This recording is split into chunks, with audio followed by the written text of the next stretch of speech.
that, and there was a lot of work was also being put into in terms of the preparedness for pandemics and influenza, in terms of the PIP stocks, which I'm sure we'll come on to as well.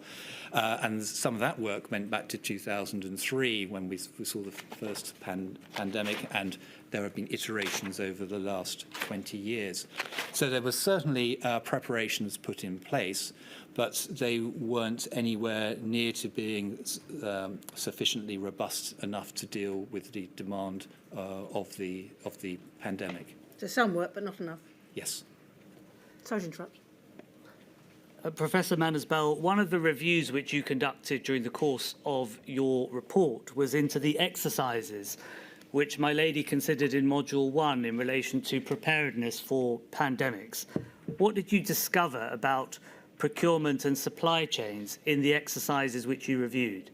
Well, I think there are two, if we go back to my lady's point, yes, work had been done in terms of the preparation, but I think there were two key areas where there was work, it was lacking. And the fundamental problem of the exercises, as far as I can see, and from what I've read, was that a global shortage of pandemic was not taken into account.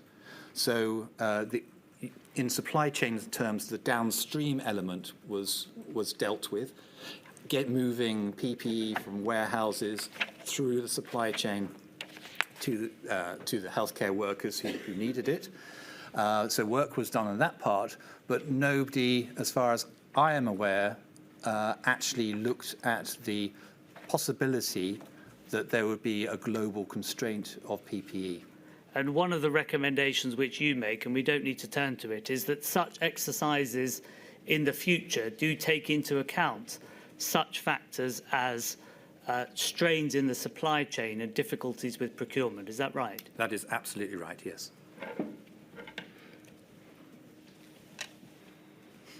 Turning, please, to the global trends in supply chains leading up to the pandemic and how it was that supply chains had the structures and features that they had in 2020. Is it right that since the 1980s, there's just been generally a move towards offshore manufacturing to lower cost markets for items such as PPE? Yes, indeed. There's, I think almost every sector will have been impacted by this offshoring and outsourcing trend, largely driven through the low-cost manufacturing resources which exist throughout Asia. That has been underpinned by improvements in data flows, which gives more visibility of what's happening throughout Asia as well. And also, very importantly, that since the 1950s and the containerization of shipping, it's been very cheap to move goods around the world. So in those countries, the labour is obviously of lower cost. There's greater production scalability, I think you describe it as. It means that there's less inventory holding in the countries in which the stock is required. And as a consequence, the supply chains that supply the UK and other countries for critical items such as PPE, they are more vulnerable, aren't they? They are. They are from a whole range of different risks. I think I mentioned 2011 was probably when risk really came onto the agenda, and the reason for that was that there were some very important natural disasters around that time. There was a tsunami in Japan, there was floods in Thailand, and people suddenly, in the commercial sector, started to understand that an event happening on the other side of the world could still lead to automotive production being halted, for example, in Sunderland, or in the high-tech sector, that it would have huge ramifications in parts of the Western world in terms of high-tech manufacturing, for example. And have those trends continued since the pandemic, or has there been some change in the trends? Yes, now it's what I call a hybrid approach is being adopted. So if we take a step back further before the offshoring and outsourcing trend, it was very much a case that there would be high levels of inventory would be held just in case there was a major problem. Much of that inventory was held within Europe or in the UK, close to the end markets. When you have offshoring and outsourcing, that's the risk elements of holding inventory goes down, and along with that, the financial costs of holding inventory goes down, but all these other risks increase, whether those are political, economics, societal, technological, or environmental, as I was saying. Touching, please, on what you've just mentioned, stockpiles and inventory, and the practicality of stockpiles and inventory within the UK. Could you help us with this, please? Prior to the pandemic, was there a single UK-wide complete inventory of items such as PPE? Nowhere near. No, I mean a huge fragmentation of data relating to inventory. And is it right that that was aggravated not only by the fact that inventory was held by the UK government, it was also held by devolved administrations, it was held by trusts and boards and other health organisations. And so there's an enormous amount of data about what inventory holdings there are, but nobody knows, or rather nobody knew prior to the pandemic what there was. That's right. And many of the organisations you've just mentioned had different stages in their technological development as well. So some may be using, I think, what one witness called a sort of analog, so paper and pen. Others would be using spreadsheets as well. And there was no sort of interrelation or integration or the ability to integrate those different data silos as well. But just to add to that, in terms of the complexity, of course, that's all in the downstream inventory. If you take into account the many distributors and manufacturers involved as well, there was no single view of the truth, as it's called, single view of inventory throughout the whole of the supply chain, which is just as critical in my mind. The inquiry will be hearing evidence from Mr. Webster and Ms. Lawson. We don't need to turn the statements up, but what they say in their witness statements was that there was no way of tracking what the individual trusts had, and there was no way of tracking what the individual products were that were being bought by institutions such as SCCL. That is absolutely right, yes. Could we have up, please, one of your recommendations? It's at page 79 and 80 of your report. You've made a number of recommendations, I think 29 in total. We'll just touch on some of them during the course of your evidence. It begins at the bottom of page 79. And what you have suggested is that there be maintained a digital twin of a complete UK inventory of PPE and healthcare equipment through an inventory management system.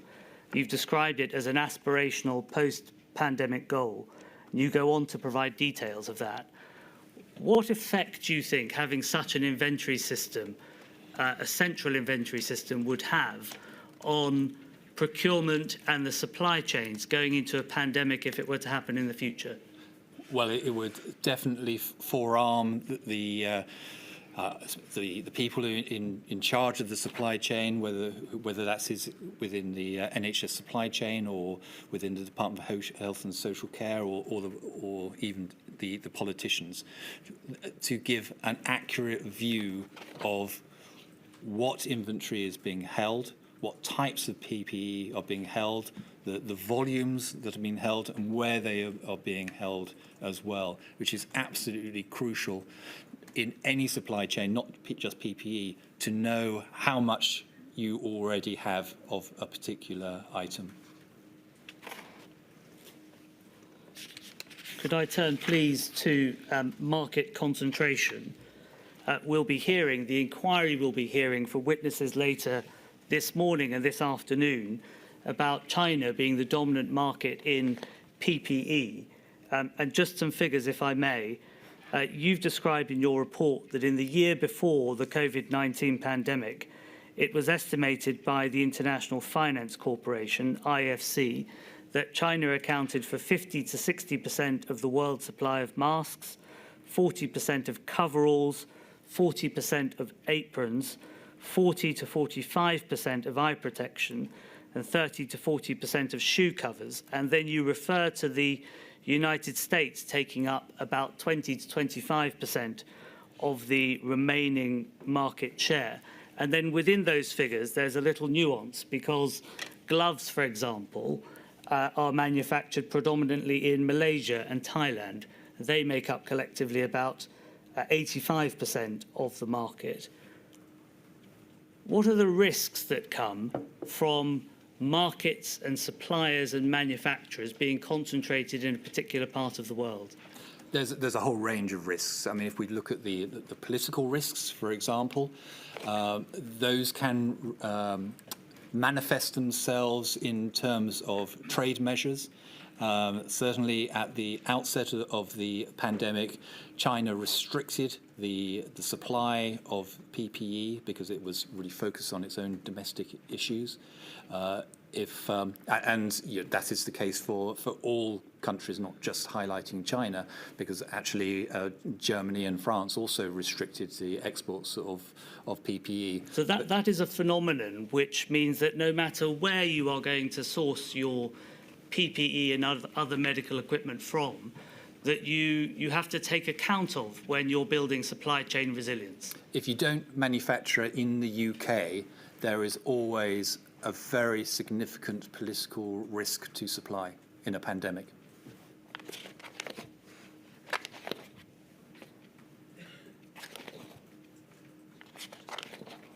What is the solution, to put it bluntly, to concentration of market supply in one particular region, country or area in the world?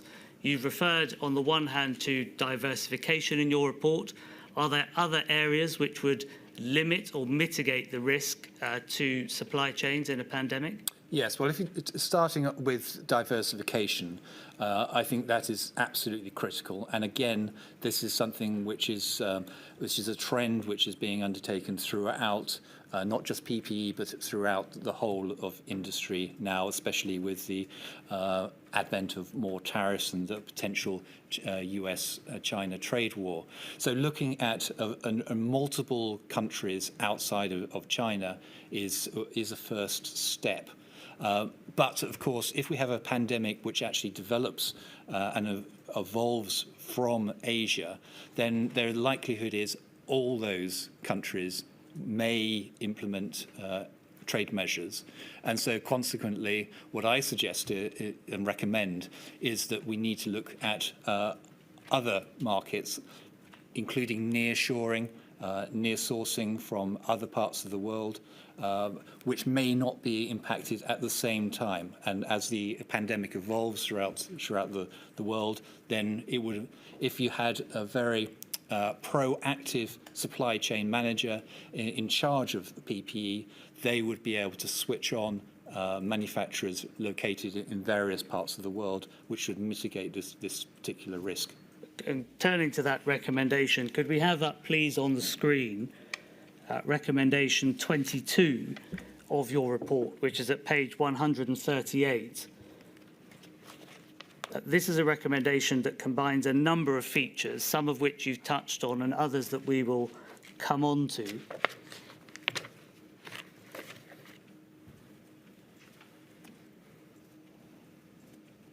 You've referred to the UK and devolved administration governments adopting an approach to stockpiles which combines elements of three potential options. Firstly, strategic supplies, which we'll come back to.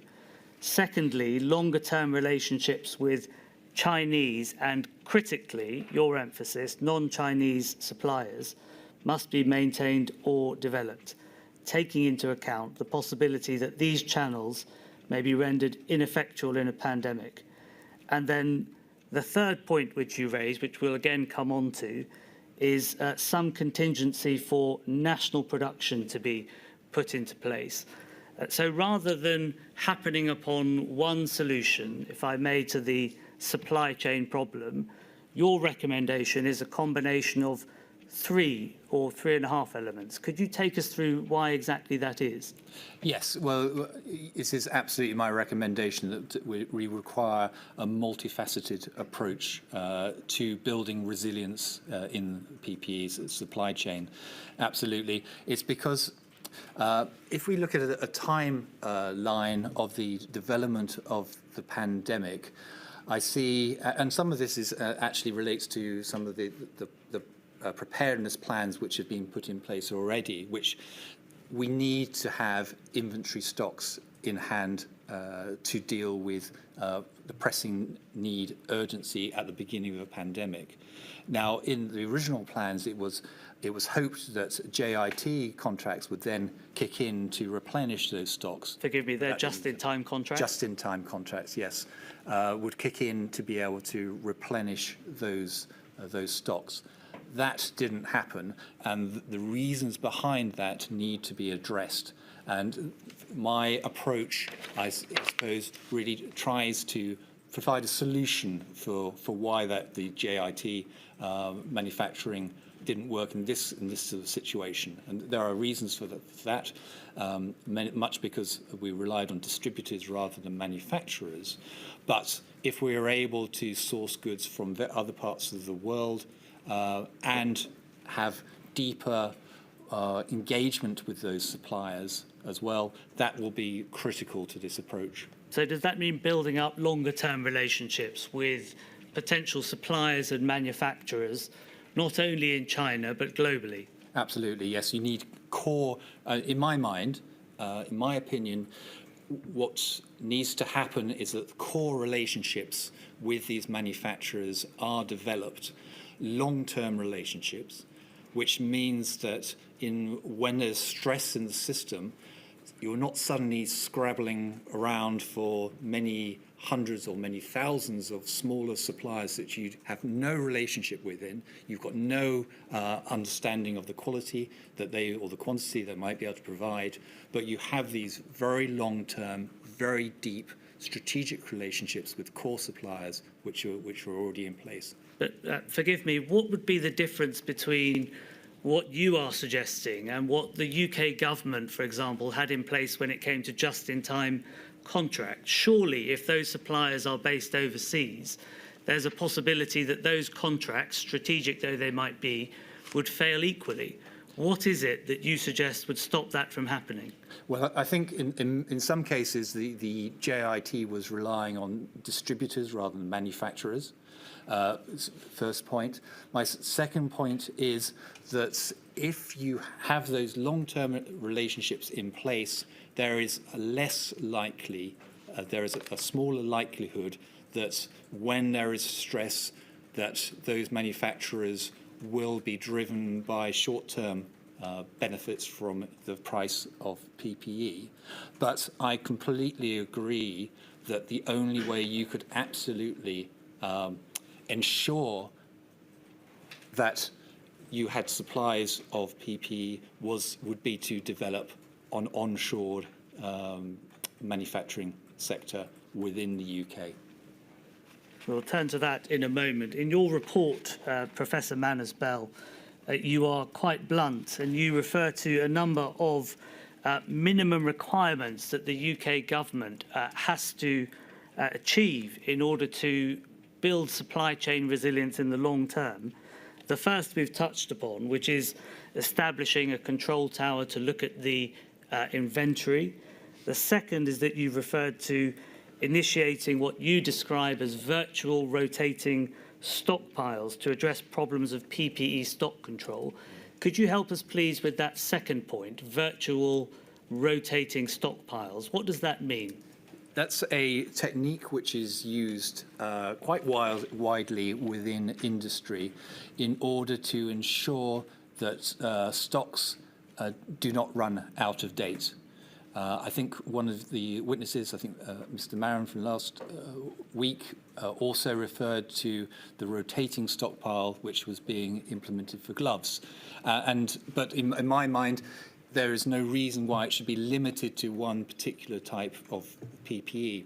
By rotating, what we mean is that instead of holding a separate inventory, a separate stock of goods for a particular event, such as the pandemic, those goods are flow into the normal supply chain as business as usual and are always being used. So the likelihood of them going out of date is very much smaller. Now, a virtual rotating stockpile is when that is undertaken by manufacturers throughout the rest of the supply chain, so not held in a specific government-controlled warehouse, for example, but actually the responsibility is with the manufacturers, and they will hold more stock in a relationship with the procurement, with the government procurement on the government's behalf. I'd like to turn, please, to another element of what you suggest would assist in building the resilience of the UK's supply chains, and that is the potential for domestic manufacturing. But before I turn on to it, could I please ask you, what are the structural reasons, at least in the United Kingdom, that limit or prohibit the building of domestic supply of items such as PPE? In the first instance, as already mentioned, it is the cost of labour. Some of the process can be very labour intensive in some cases, and which is why China in particular has gained a competitive advantage because of its low-cost labour force and also the scale of its labour force as well. It goes deeper than that because the offshoring trend, as we've been talking about, goes back 2, 3, 4 decades now. And so actually, it's not just the labour and the manufacturing processes which have been offshored, but a lot of the know-how, the experience, the expertise in manufacturing has been lost. And it's usually said that it will, if you lose that ability, the capability to manufacture, and you lose the know-how, then it will take a generation to build that back up, starting from scratch. You refer in your report to some areas in which the UK in the manufacturing sector has what might be described as a competitive advantage. There are areas in which the United Kingdom has high levels of manufacturing capability and capacity. Are there any ways that you suggest that could be turned to domestic manufacture of items such as PPE and then of more complicated equipment such as ventilators and testing equipment? I certainly think in terms of ventilators, because the UK has decided whether through policy or whether through economics to really focus on the high-value manufacturing, advanced manufacturing elements, so aerospace, biomedical technologies, for example. And they've left many of the sort of lower value-adding processes to other manufacturers in the rest of the world, predominantly in Asia. But if you're able to automate your manufacturing system, then you can remove the labour element which puts the UK at a disadvantage. And I think that is an area where certainly more focus should be placed and more focus from government policy should be placed in terms of developing that high-tech automation which can then allow UK manufacturers to compete effectively with other manufacturers in the rest of the world. And that's already going on in Germany. So it's not just an aspiration. It's something which our partners in Europe are already well aware of. And that is why I recommend that we also should be going down that path. Could we please bring up that recommendation on screen? It's your recommendation at page 31 of your report.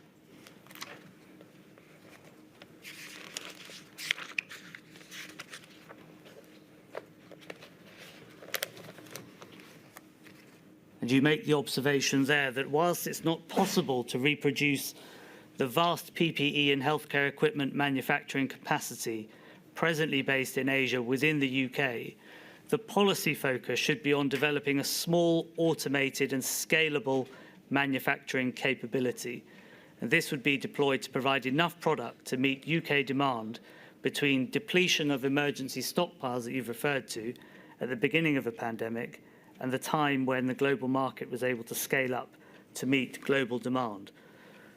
If I may, one suggestion which may be made is that investing in this kind of automation and equipment is expensive and that the appetite isn't there. What could the government do in terms of policy to encourage domestic manufacturing to build up resilience in the way that you suggest? I think it very much needs to provide a long-term horizon for investment in automation, and specifically within the PPE sector. It can do that by committing to minimum volumes of spend with these companies which are investing in the technology. That's happened in Canada. It's in the glove manufacturing sector there, where the central procurement organisation has committed to certain volumes over time. It's also happened in Australia as well. So it's something which other governments and countries are looking at to provide that long-term long-term financial backing for a company, which gives them the confidence to actually go ahead and invest in this high capital automation equipment. In addition to automation, you also refer in your report to potentially using circularity or reusable PPE. Could you help us with where that would fit into the picture of building supply chain resilience and how that might assist a country such as the UK with building resilience for a pandemic in the future? Yes, certainly. The PPE industry is almost by definition a linear supply chain. So once it's been used, you throw it away, and in many times you're mandated to throw away a mask or a gown or gloves after you've used them. So it is part of the sort of what's called the sort of make, take, waste sector. But if you're able to bring an element of circularity into that, so actually once you've used a particular item, it can be safely reused, then it could have a really big impact on the volumes of new goods that you would need to reorder. Now, that will take advances in technology, and I think there have been some investment there. Certainly have been some research projects which will enable PPE to be more robust, but it will be able to allow them to be cleaned afterwards using new techniques, and then returned back into the hospital to be reused again. Could I have up, please, your recommendation 5, which is on page 54 of your report? And here you make the suggestion that government should increase investment in research and development related to new and reusable forms of PPE. Do you mean that investment should be only from the public sector, or is there scope for private sector investment in these areas? And if so, how could the government incentivise that? Yes, I think this is really critical as we move forward over the next decade to the use and reuse of PPE. I think that the government should play a role in the research projects for helping to develop that new technology, but of course it would be the private sector who would be the driving force behind it. That would require there to be a commercial rationale for that investment. And again, that's really would need a commitment from these central procurement organisations to invest or to have minimum levels of spend on recyclable circular PPE. Finally, Professor Manners-Bell, a topic which you touched on at the beginning of your evidence, which is data visibility and how important it is for parties within supply chains to be able to see what is happening elsewhere within the chain. Could you help us, please, with what advancements have been made in terms of data visibility and the ability of manufacturers, customers at the end of the supply chain, and intermediaries to understand what's happening within a supply chain? There certainly have been huge advances in technologies in terms of providing real-time visibility platforms, which are very widespread throughout the industry of all sorts. It provides a visibility of usage right from in the PPE sector, from the ward level, all the way up through the supply chain, from local holdings of inventory through distribution centres, and there should be, it provides a control tower function, so someone sitting right over an overarching role to be able to make judgments based on real-time demand, which was very much lacking throughout most of the early parts of the crisis. Could you explain in practical terms what that looks like? So we've heard in this module last week in evidence about modelling demand and about burn rates and an inability to predict the amount of PPE which was being used and to track the quantity of PPE which was being supplied. In what ways do what you suggest assist in that regard? It provides, at any one point, it should provide a supply chain manager with the tools to be able to, in terms of the level of procurement which is going to be needed to replenish stocks which are being used, and to do it from not just from a central perspective, but all the way from the end user, which in this case is the healthcare worker, through the supply chain. So having that level of information allows the manager to make more informed decisions, which then goes, if we relate that all the way back to the bullwhip effect slide that we saw earlier, by actually placing orders based on the reality rather than actually on models which may or may not be right, but in many cases are wrong, then it allows fulfillment in a much more ordered way and should not lead to the market dysfunction that we saw. You've referred to real-time tracking. How is it possible, or could you please describe how it's possible to have real-time tracking in such granular detail of singular items of, for example, PPE? How does that work in practice? What role do you refer to such things as IoT, Internet of Things? What role does that have to play in procurement and supply chains in the future? Well, at every stage within the supply chain, data is being provided to a supply chain management function, whether that is provided by the logistics company, who is maybe picking and packing from a warehouse. As soon as it's been taken out of that warehouse, that data will be released to say that we need to reorder to replenish that particular item for that warehouse. For the person who has ordered it, it will tell you that shipment of PPE will be delivered tomorrow morning at 9 o'clock.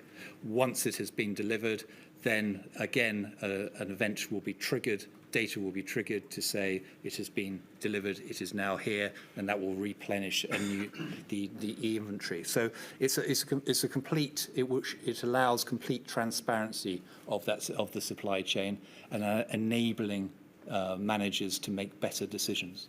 And is this system or this kind of software, is that something which is available now, or is it something which is in development? It's available now, and it's in most industries will be using this, even in sectors which are even more complicated, and there is more the potential for more obfuscation of the supply chain, such as the spare parts industry for the automotive industry, for example, which is very, very fragmented. And if I may close, please, with your one of your recommendations, number 7, which is on 69 of your report.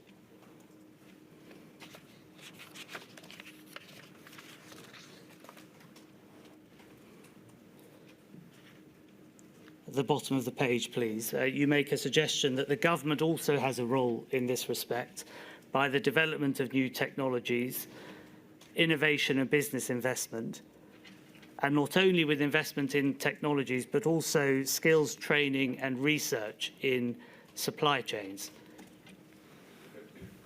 Yes, indeed. And I think this is one of the facilitatory roles of government to be able to foster this high-tech, advanced technology environment through things such it can impact upon, such as education and training as well, which would be very important for if we're developing a UK supply chain to be able to have smaller players within the UK feed into that supply chain. They will need people and resources to be able to integrate the technologies which are available presently.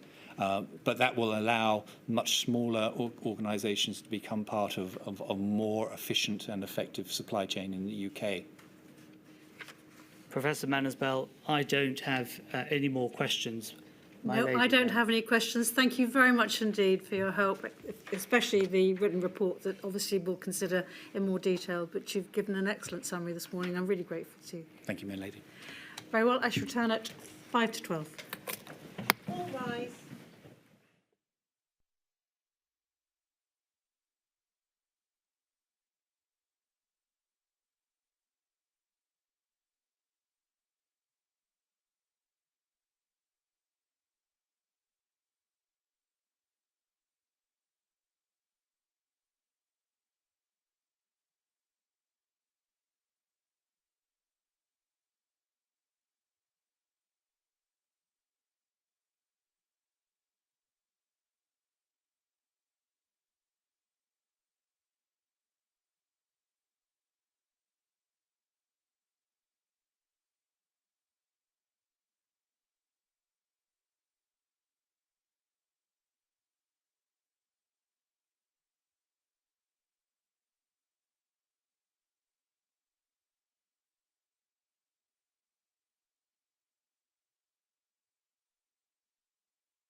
Sharma. My lady, the next witness is Andrew Mitchell. I swear by Almighty God that the evidence I shall give shall be the truth, the whole truth, and nothing but the truth. I hope we haven't kept you waiting too long, Mr. Mitchell. Thank you very much.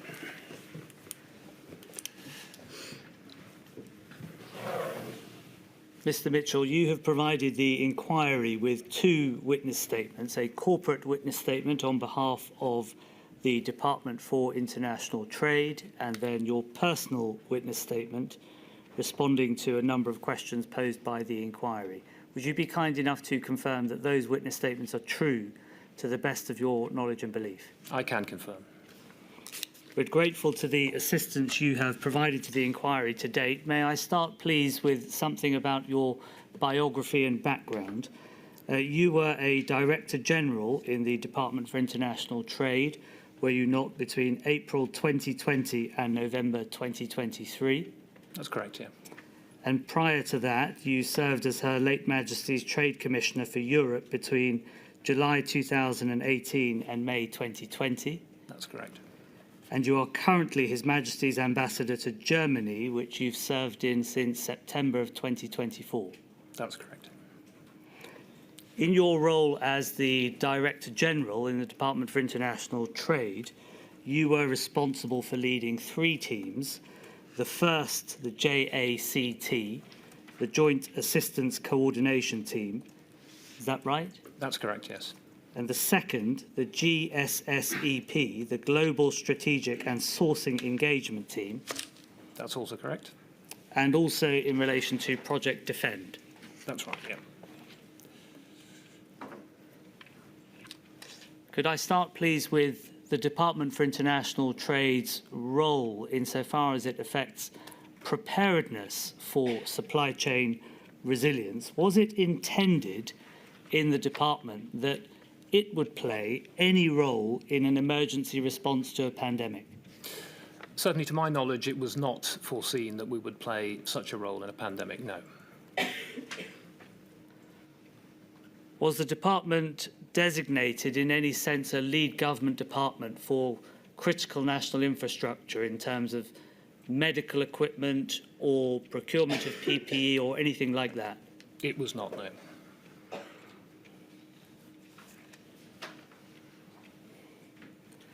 And yet the Department for International Trade became, as it were, at the front line of procurement for PPE on behalf of the Department for Health and Social Care in markets around the world. That's correct. What sort of work was the department engaged in as the pandemic struck the United Kingdom? So as the pandemic struck the United Kingdom, principally those teams in the Department for International Trade were responsible for sourcing investment from international markets and attracting that to the United Kingdom, and supporting exporters as they looked for opportunities in international markets to sell their goods and services, but then also to negotiate trade agreements and, broadly speaking, to remove trade barriers and to work on trade in the international system. In relation to supply chains, prior to the pandemic, was there any centrally coordinated supply chain resilience function, either within the department or within the government? There was not.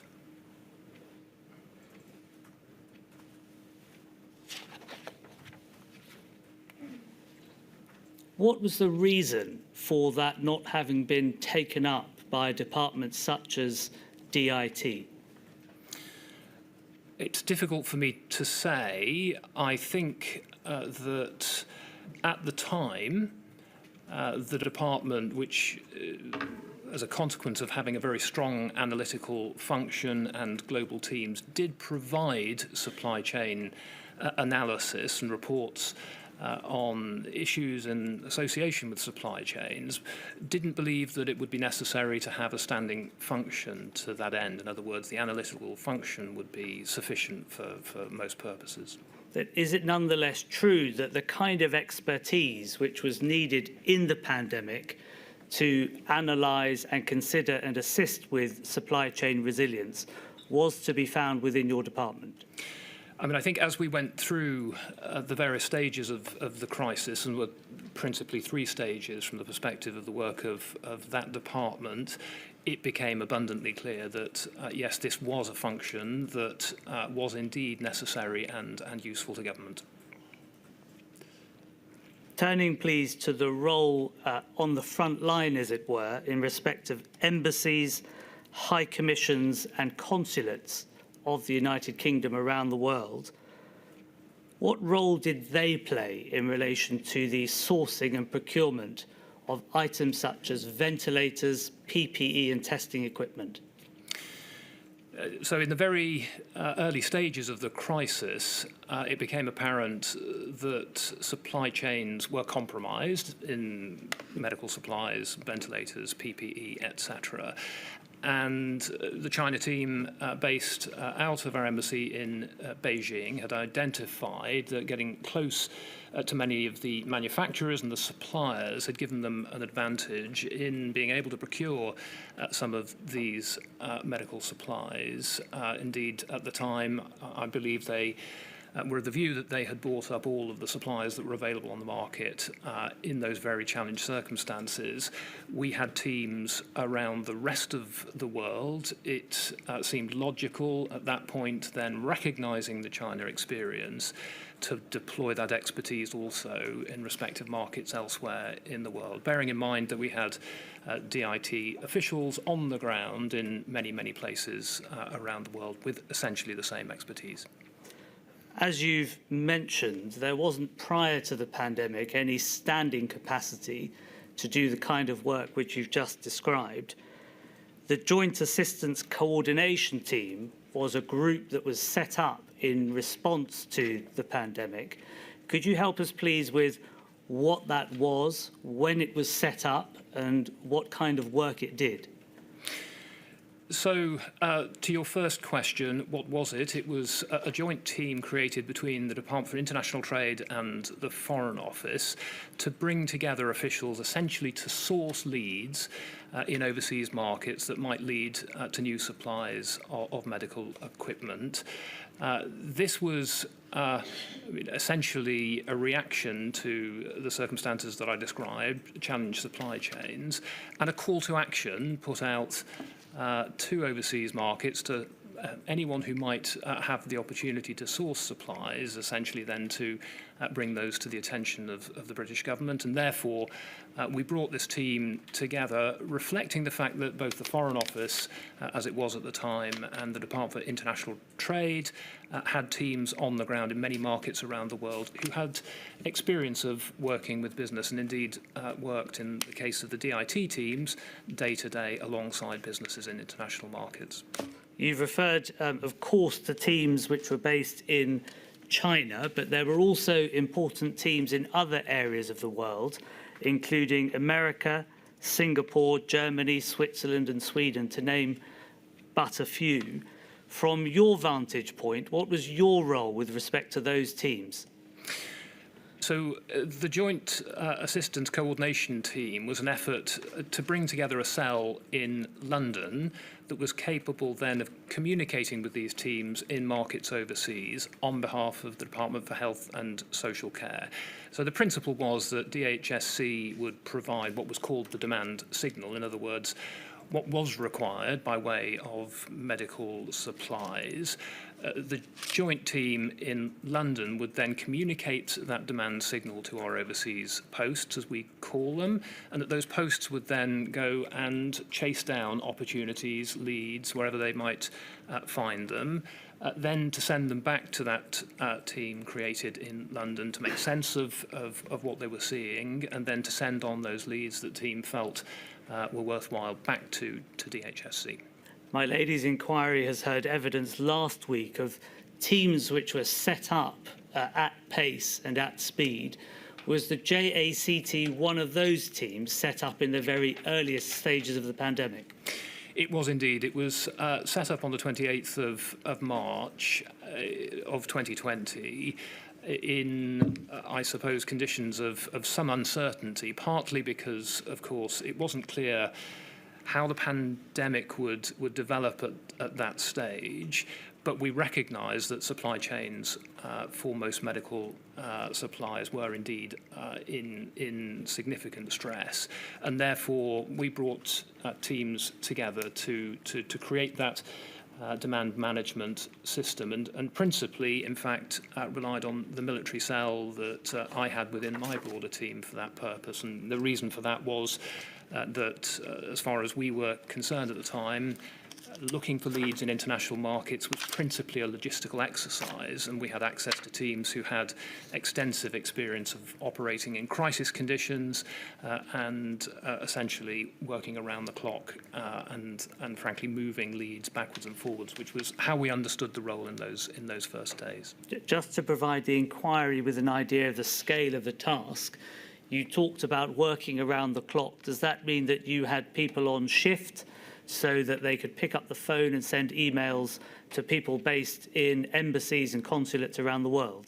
We did indeed, yes. We established 3 rotas, so we were working 24/7, and principally, as you say, the reason for this was that we wanted to be immediately available in a market, that could be in Southeast Asia, to be able to respond to any inquiry that might come our way. And of course, the reason for this was that the market conditions were such that we did not want to lose any individual lead towards a medical supply. How many people were there, broadly, roughly speaking, in the JACT? In the JACT, initially, we brought together 20 from Foreign Office and 20 from DIT. But they were then looking after a team around the world, difficult to say, but I'd say there's a couple of thousand people who were working on this at the height of the crisis. Just to get an idea of the organisational challenges, I wonder if perhaps we could bring up 493813.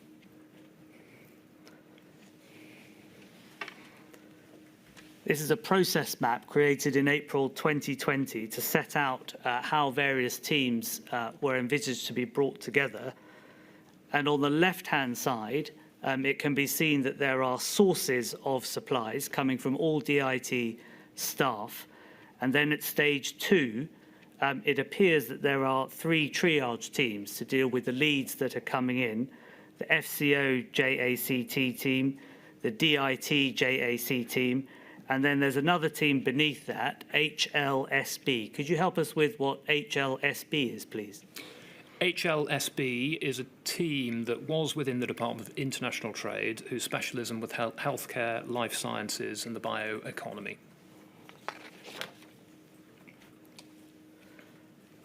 In the establishment of the system at the beginning of the pandemic, was there some confusion, some overlap between the work that each of those 3 teams were doing?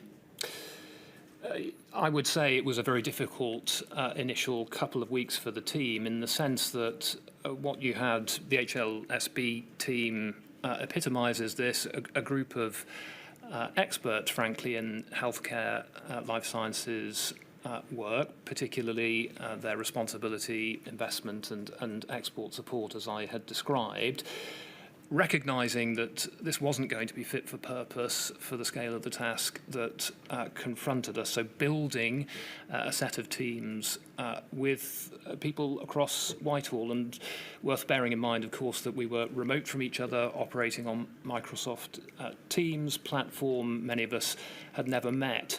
So in those initial stages, we're both bringing teams together from different parts of the government system, but also in conditions in which we simply couldn't bring everybody together into one place and work through a plan. So yes, it was difficult in those initial stages. The complexity was high.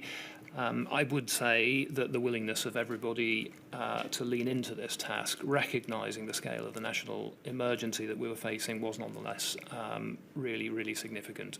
One of the features that my lady's inquiry has heard in respect of the Department of Health and Social Care is the preponderance of the use of emails and forms and Excel spreadsheets, no less, it seems, at least to be referred to on this chart, with references to forms and spreadsheets and emails on the right-hand side. Did the systems which the JACT and the Department for International Trade were using, did they cause problems for you in terms of coordination and efficiency? I wouldn't say that the forms themselves caused issues. I think the issue that we struggled with was developing a sensible single process. It was, in a sense, the logic behind the creation of the forms that was the issue for us. And I talk elsewhere in my own witness statement about the importance of commercial expertise, so commercial policy expertise in the design of these systems. I think one of the issues that we had in the early stages was without direct access to that commercial policy support, some of the system design questions, they were not optimal, frankly, and you know, we learned the lessons from that through this process, and as you've seen from the end of stage 2 of the crisis, from the DIT perspective, we felt that we had got to a reasonable place, but it is the commercial design question there that's the issue, I think. Could we have up, please, on the screen 489577?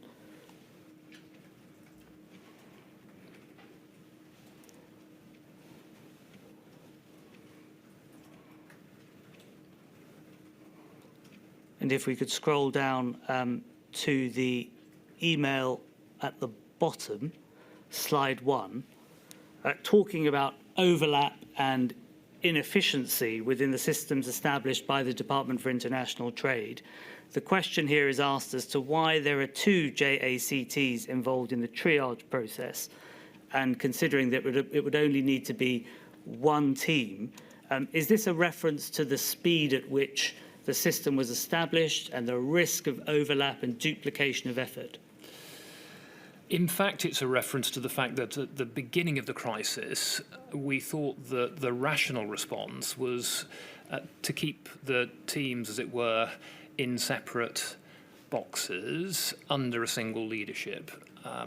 That would provide for speed. That was certainly the consideration at the time.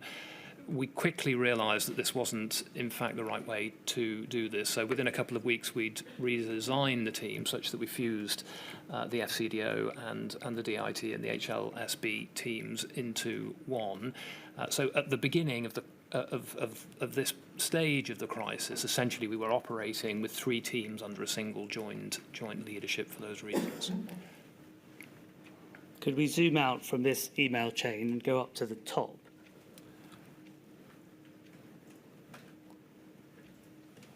There's a reference there to about the JACT teams being right.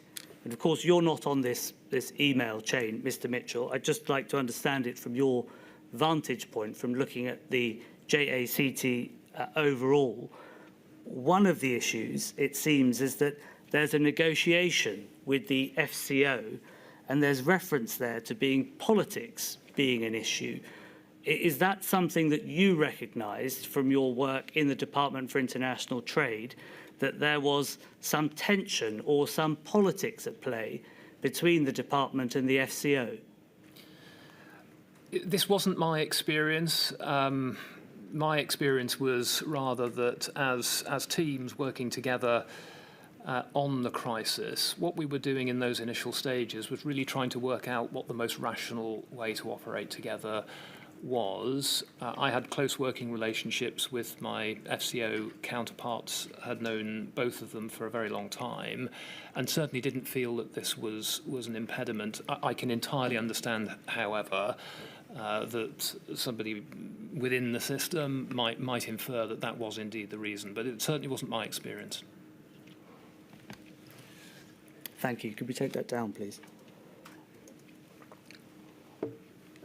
Can I just check, do we think politics in that context meant departmental politics as opposed to party politics? Yes, my lady. I think my interpretation of this is that this is the politics of the office rather than the politics of Parliament. Thank you. Thank you, my lady. One of the references that you make in your witness statement about the complexity of working between the Department of International Trade and the FCO is that structures were difficult for staff based in overseas offices to navigate. Could you talk us through that, please? What issues did that create, having staff working in embassies, coordinating with the FCO and the Department for International Trade in the UK, and then them coordinating again with the Department for Health and Social Care as the lead government department? What complexities did that create? Yes, so the initial design map that you showed the inquiry demonstrates the problem with that initial design, namely that if you were in a post overseas and you'd had access to a lead, you'd be looking at that design map and saying, which of those entities do I send my lead into? And this is the reason, essentially, why quite quickly into the process we recognised that we needed entirely to fuse these organisations and to create a design of the system that essentially had operations on one side and strategy and briefing on the other side, such that later in the crisis, if you had a lead, you'd have essentially one contact point. Did you have any problems? I've encountered it in some of my work that's been government related, with having different meeting platforms allowed in different government departments. So I found there are different policies, like one department will only meet on Teams and another department will only meet on Google Meet or Zoom or whatever. Did you have that as a problem at all? Not in this particular work, because we were all on the Microsoft Teams platform globally, so that meant the Foreign Office and DIT and all of our teams globally. So in that regard, no, but certainly across Whitehall, in the initial stages of the crisis, there wasn't a single platform for communications, and yes, we had to get accounts on different providers in order to be able to participate in meetings. Thank you, my lady. In terms of the guidance which was being provided by the Department for Health and Social Care, could we please have a look at 489583? This is guidance being provided by the Department of Health and Social Care to those on the ground or through JACT about the procurement of ventilators. And if we could zoom in, please, to reject anything.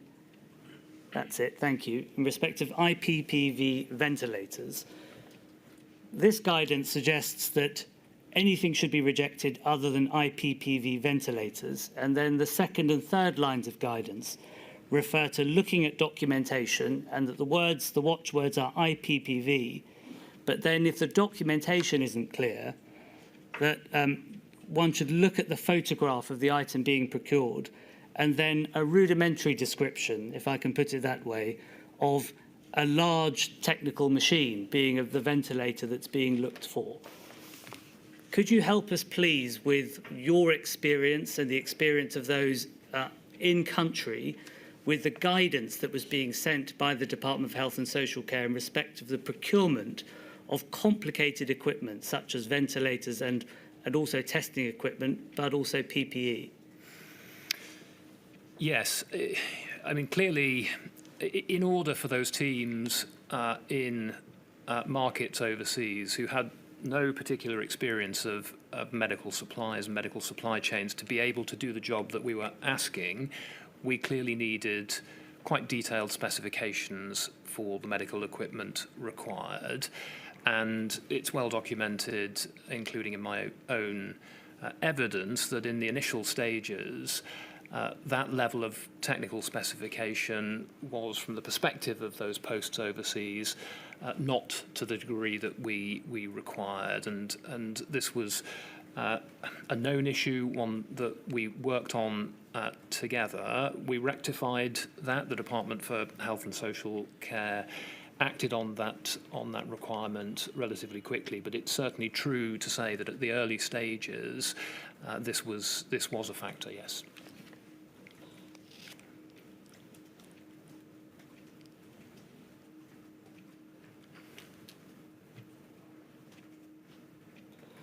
Coordination with the Department of Health and Social Care was an ongoing issue with the JACT. Could we please bring up 493811? This is an email on the 2nd of April, which you are CC'd into from the head of the JACT from the FCO. to Emily Lawson at the Department of Health and Social Care. If we could zoom in, please, to once concern flagged to me by the team in the middle of the page. One of the concerns flagged by the team has been the difficulty of ensuring a fast turnaround from DHSC of the proposals coming from posts and being coordinated by the JACT, and therefore risking losing opportunities. I understand that today we lost an order for 20 ventilators from Israel because we weren't nimble enough. And there are concerns in the China network that similar delays might cost us larger numbers there, where international demand is enormous. Again, drawing on your vantage point, Mr. Mitchell, was that a problem that was persistent, at least in the early stages of the pandemic, of offers and potential offers of supply being routed to the DHSC, but then there being delays in them being processed? This was a feature particularly of the very early stages, I would say, of the crisis. And of course, from the perspectives, and you can entirely understand this, of the teams out in the market, timing was critical because leads were available very often only for a short period of time. That was the way that the market was operating at that point. And the turnaround times were challenging, and this is partly down to the fact that we entirely recognise this, that the Department for Health and Social Care was dealing with a huge profusion of expressions of interest. I would say the fault was also partly ours at this stage of the process. Frankly, we weren't giving DHSC quite the level of specification around the leads that we were providing that would have allowed them to take quicker decisions. So this is an accurate picture, I think, of a moment in time. But I would say that there were issues on both sides that we ultimately recognised and then dealt with as we created the GSEP, brought in commercial expertise, and then redesigned those commercial processes.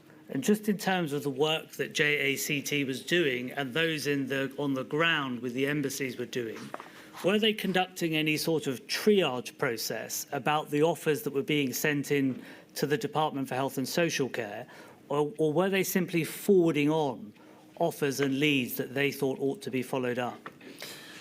I mean, the principal focus here was on maximising the numbers of leads that we were able to secure. So certainly the message from the centre was within the constraints set out in the document that you showed earlier. In other words, there was a specification, nonetheless, to identify as many leads as possible. There was some verification, but this was principally around the good standing of the companies. What did we know about the businesses that were offering these leads? So the level of triage, to use that word, that was being applied was relatively low at this stage in the crisis. And were you informed by officials or others at the Department for Health and Social Care that at least at their end they were buckling under the pressure of the numbers of offers?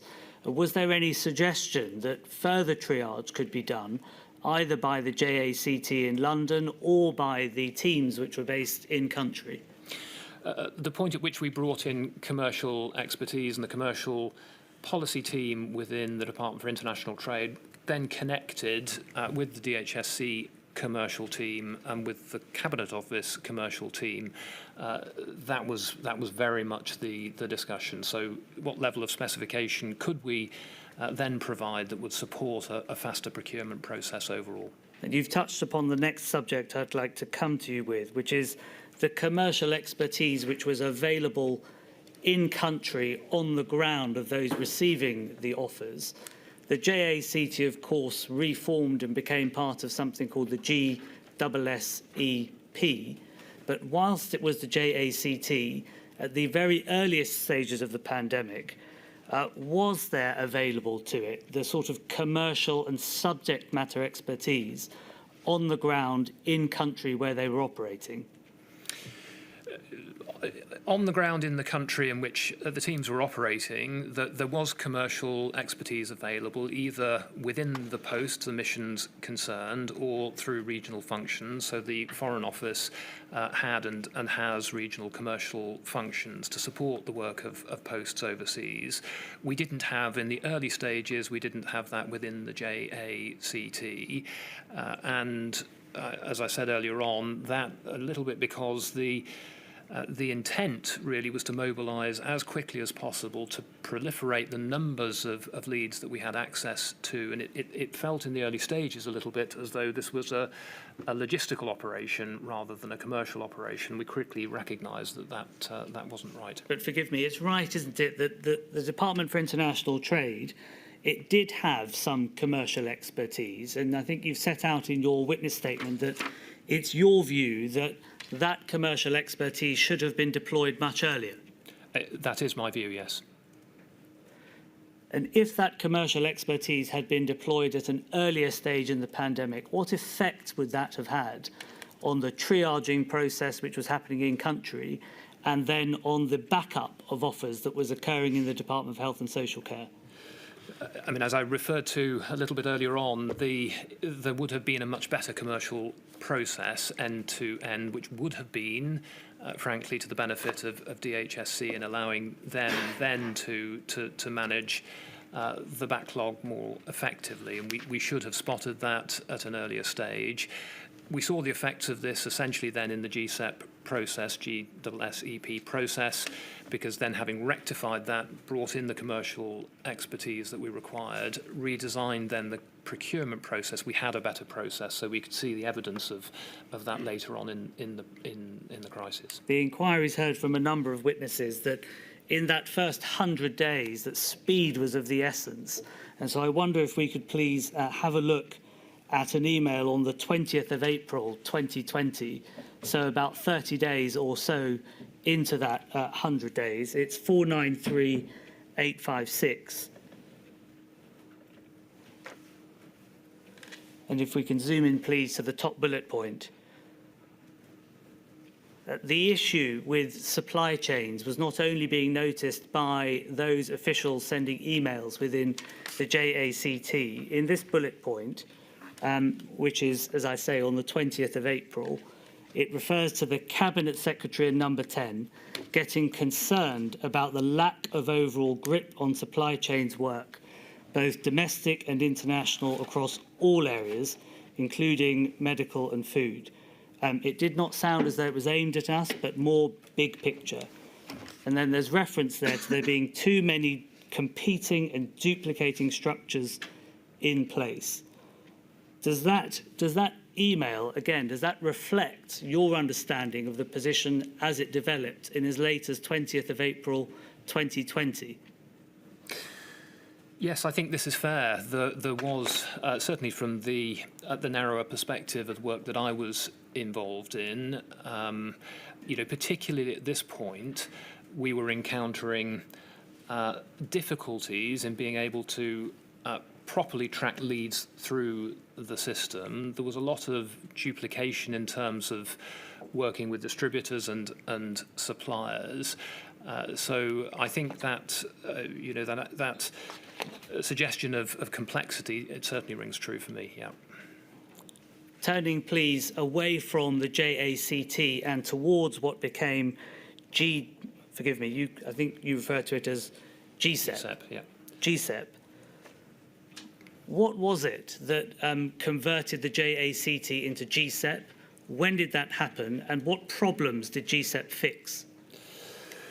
So we also, through this process, of course, were running lessons learned exercises, and those lessons learned exercises were demonstrating a number of the problems that we've talked about today. So what we attempted to do in GSEP was to clarify the role of the department, which was essentially in three areas for the purposes of the work of GSEP. First of all, sourcing leads overseas, as we'd done with the JACT, but secondly then working with individual countries and with groups of countries in international markets, and thirdly then looking to how we could diversify sources of supply, so working with new suppliers. And GSEP, which came into existence at the end of April, was a response to the difficulties and the recognition of the difficulties we'd faced in the first stage of the crisis, and then a better understanding of where DIT particularly could add value, which was in those three areas, plus, of course, the work that separately and at the same time started on Project Defend, which was about supply chain diversification.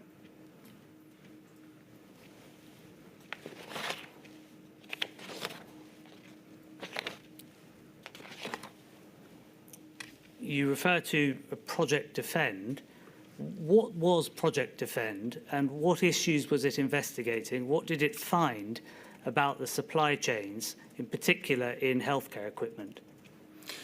So Project Defend was a supply chain resilience exercise that was begun with a view to taking a slightly longer term look at where supply chain vulnerabilities might manifest. So if we understand the work that we were doing through the JACT and GSEP essentially as the short-term response, this was the longer-term response that recognised that we had encountered supply chain problems that had not been anticipated in the way that they'd manifest, and then thought about what kinds of mitigation we would require, but starting very much with the data. So the work that was initially done by the consultants BCG in support of the department identified where potentially vulnerable supply chains, which supply chains might they be. So could I just pause for a moment? So it was noticed that there was a fundamental problem with supply chains that the Department for International Trade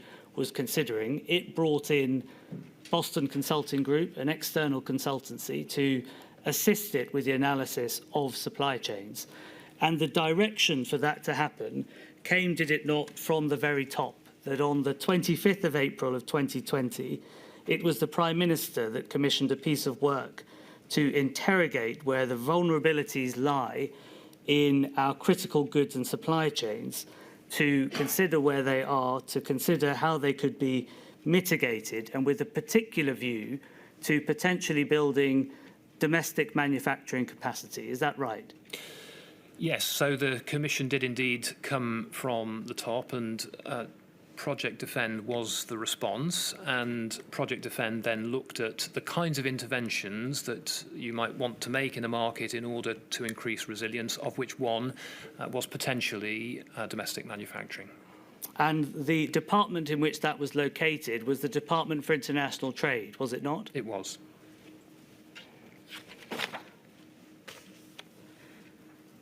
How long did Project Defend last for, and what were fundamentally its outcomes in terms of the changes that were made to the structures within government looking at supply chains and supply chain resilience? So Project Defend ran from April of 2020 until August, I believe, of 2021.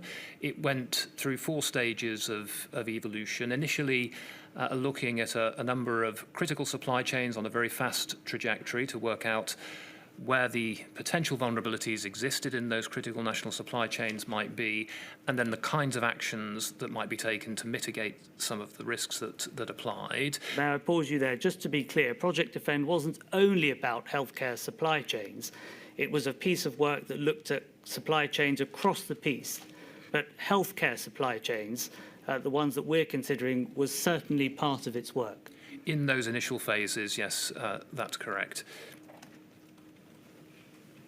What Project Defend arrived at was a central coordination point, a new institution within government that was initially called the Global Supply Chains Directorate. Could you help us, please, with what that was and what it became?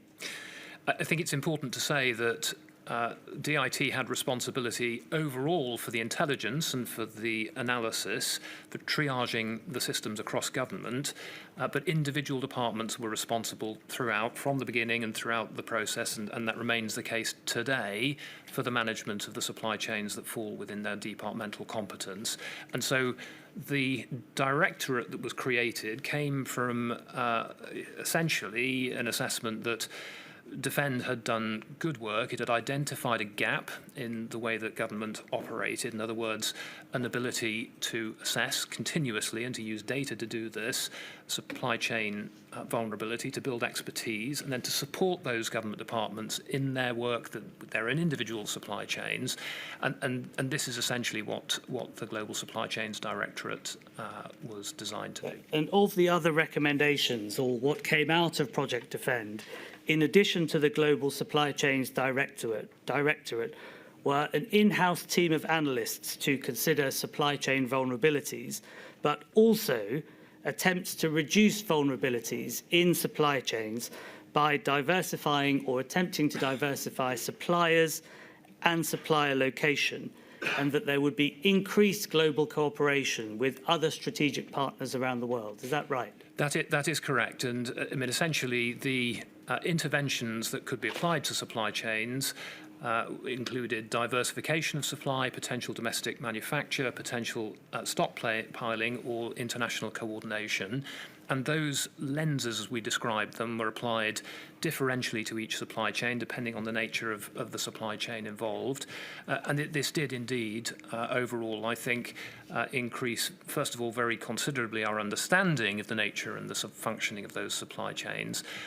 But it gave us the capacity then to remove risk from supply chains, working with those government departments in order to be able then to identify where the pressures were and to use the interventions that I've described. One of the endpoint pieces of work of Project Defend and the directorate that was set up, which incidentally was renamed the Economic Security and Supply Chain Resilience Directorate, was something called the Critical Import and Supply Chain Strategy. Could we please bring it up? It's 494249. This is a document published by the UK government in January of 2024. Could we turn, please, to page 27? And in the spotlight box in the middle of the page, about halfway down, it says measures such as stockpiles and targeted buffer stocks are specifically designed to mitigate a specific product shortage.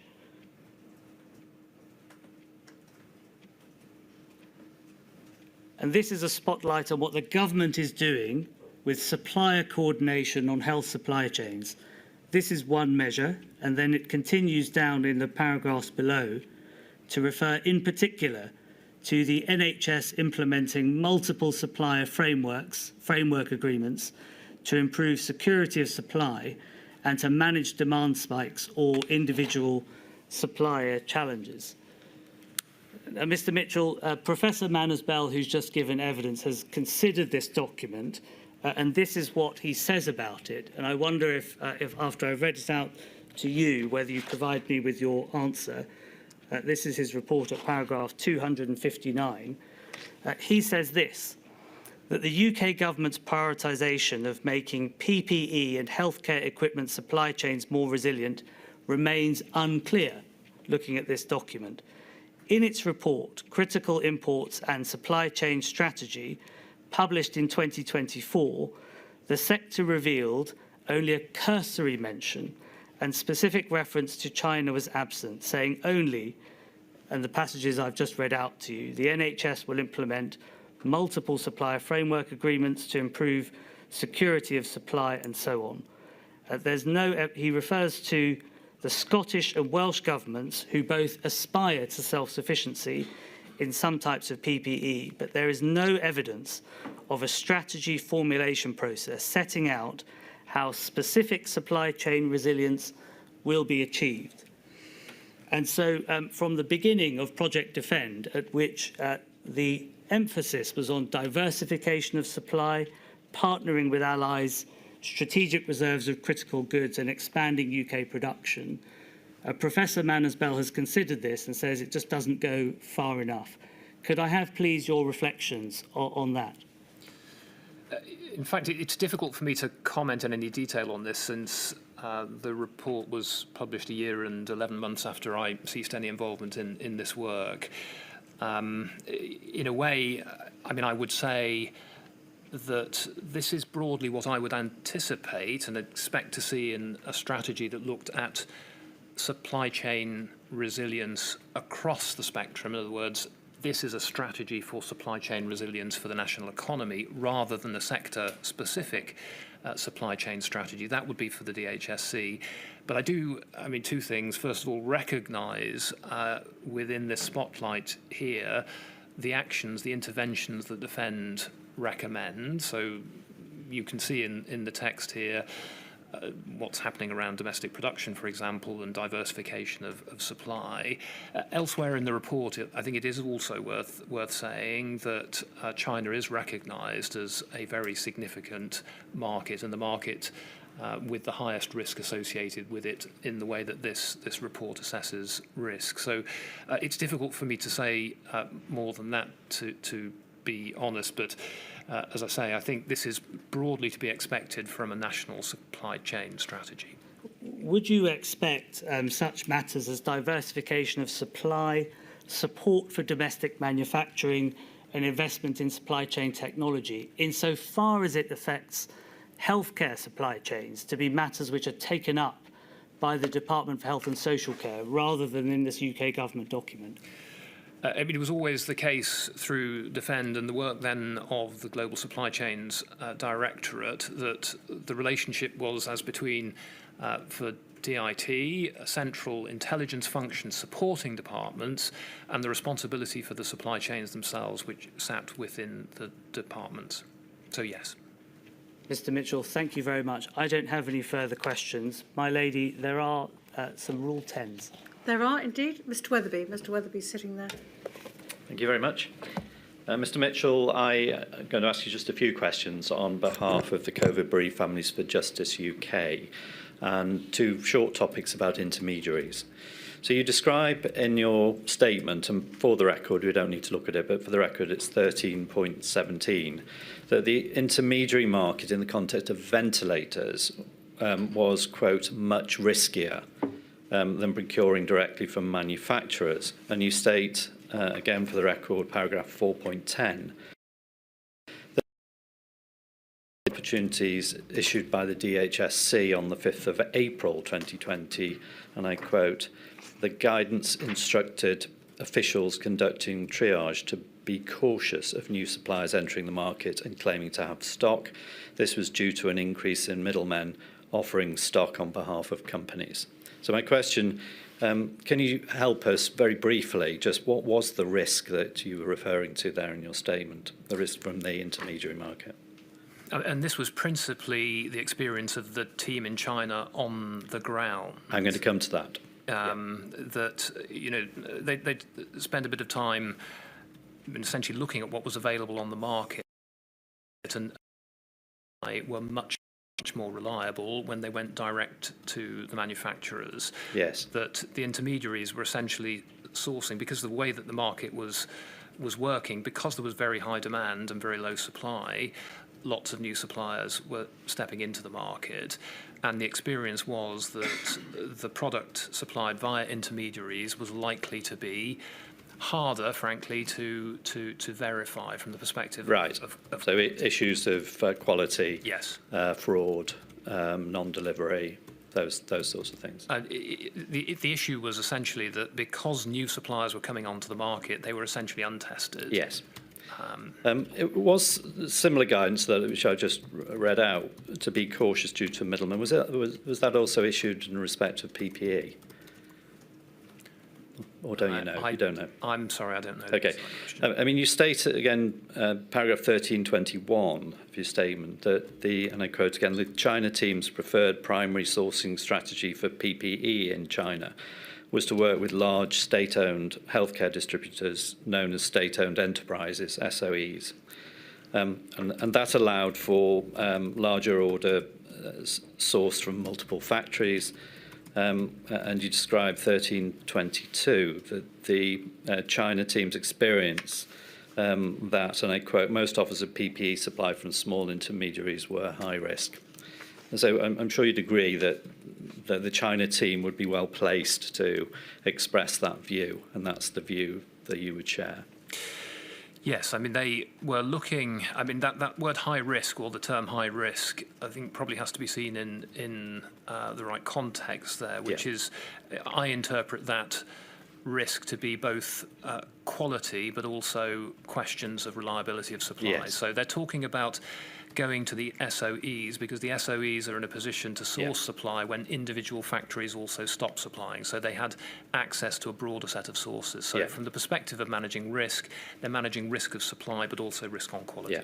Now, we've heard that the PPE buy-sell, DHSC, and the UK government generally had a very large number of offers, and both the buy-sell and the VIP lane that we've heard about had a lot of those offers from small intermediaries, which were necessarily more high risk, as we've discussed. Was anything done to communicate from your department about these high risk problems?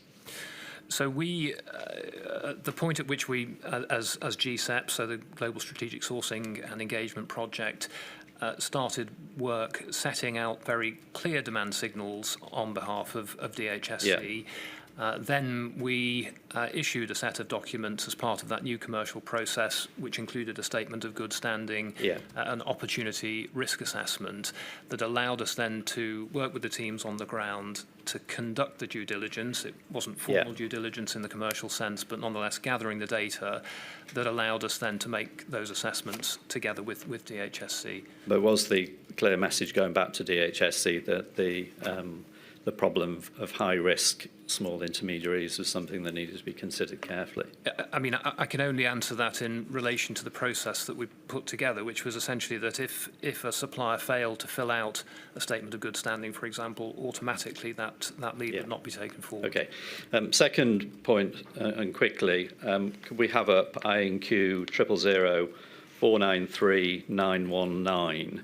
And just while that's going up, this is an email that you produce, paragraph 4.48 of your statement, and it's the end email of a thread from JACT leaders. It's specifically from Frank Clifford, Head of Operations, to Fred Perry. And it's headed PPE system broken, and it refers to approaching a Rubicon moment. Perhaps we've even crossed it already. The PPE team is adding no value, but at the same time are under increasing pressure. They've been asked to stop forwarding items to DHSC escalation. And then the second bullet point is the one I want to ask you about. Additionally, the frustration is growing at Post. And then the second sentence, we even have the ludicrous situation of a manufacturer being identified some time ago, sending information into the .gov system, and now being asked to undertake due diligence on a middleman who's offering items from that company.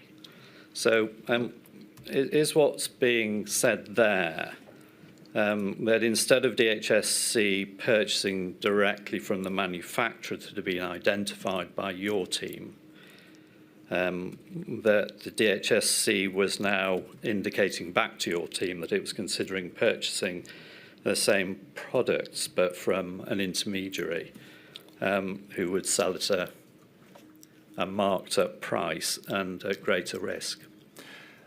I mean, it's difficult for me to say specifically with relation to this example, but certainly we were aware at the time that intermediaries were operating in the market and offering their supply to multiple sources, but there were multiple intermediaries also leading back to the same sources of supply. So this was absolutely a feature of the market at the time. The question really was this a problem between your department and the DHSC in terms that you'd identified this lead, yet they'd come back through asking you to do due diligence on a middleman? Was that part of the problem that's being... It's difficult. As I say, it's difficult to say with this particular example, but I mean the more general problem, which the GSEP process tried to resolve, was that the commercial process that we were following was not in those initial stages sufficiently clear. So that was the aim. I won't take any further. Thank you. Thank you, Mr. Weatherby. Mr. Thomas, he's over there. Good afternoon, Mr. Mitchell. I represent FEMHO, the Federation of Ethnic Minority Healthcare Organisations. Mr. Mitchell, during a critical phase of the pandemic response, there were significant concerns, were there not, about inclusivity of procurement practices, particularly ensuring that PPE and other healthcare products procured met the diverse needs of all healthcare workers, including those from ethnic minority groups and individuals with specific disabilities. Now, let me come to my question. I've got two questions for you. The DHSC programme delivery board met on the 12th of June 2020, and that highlighted a strategic risk concerning the lack of inclusive product specifications. And if we can just call up one document, INQ 000339236 underscore 0029, thank you. Can you see that on your screen? I can, thank you. Can you go down to point 4? Do you see that? It's highlighted risks that we do not provide the inclusive product specification for all end users' requirements, e.g. Ethnic minorities, those with having disability. Yeah. And if we go on to page 31, so that's 2 pages after, 2 slides down, so it's, yeah. Yeah, and we can see that you are there. Can you highlight, it's the fifth one down, Andrew Mitchell. Yeah, there you go. Now, so you were at this meeting, you were aware that this risk had hadn't been identified at that time. That's correct, isn't it? Yes, I was at that meeting and I recognise that risk, yeah. Yeah. So that brings me on to my second question, which is this. So, Mr. Mitchell, what specific discussions or actions were taken to address this identified risk to ensure that procurement processes were aligned with the diverse needs of end users? Help us. So, I mean, I would simply say about this, first of all, that, I mean, I entirely recognise that this is a very significant issue, and to your point, I was at that meeting and heard that risk discussed. I'm afraid that my responsibilities were principally in the international supply space rather than anything to do with the product specifications. So once those specifications were made, they were passed to my department and we were then sourcing those leads on behalf of the DHSC. But forgive me, Mr. Mitchell, that wasn't my question. I understand your answer. But my question was, you being at the meeting, even though you say you didn't have the responsibility, I get that. My question was, this risk having been identified, particularly with ethnic minorities, my question was, what discussions or actions were taken to address this at the meeting? Not necessarily by you. I'm afraid I don't recall what actions were taken at that meeting on that topic. I'm sorry. Could it be that it wasn't discussed? It was just let through? I'm sorry, I don't recall what actions were taken on that topic at this. It's an important point, isn't it? It's an important point, yeah. Thank you, milady. Thank you, Mr. Thomas. Thank you very much indeed, Mr. Mitchell. Thank you for your help in preparing statements and the like. And thank you for coming here today. I hope we didn't bring you over from Germany. Always a pleasure, milady. Well, I hope you can combine it with some other meeting in Whitehall or whatever. But thank you very much for your help. Thanks very much indeed. Very well. Should we break now? And I shall return at 5 to 2. Bye.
Sharma.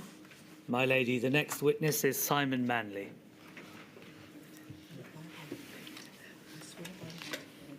I swear by Almighty God That the evidence I shall give that the evidence I shall give shall be the truth, shall be the truth, the whole truth, the whole truth, and nothing but the truth.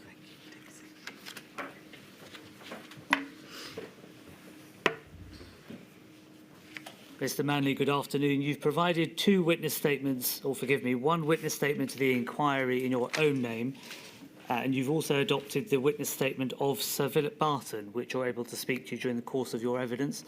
Would you confirm that those statements are true to the best of your knowledge and belief? They are indeed. Thank you. Mr. Manley, to start, please, with your biography, a little bit about yourself.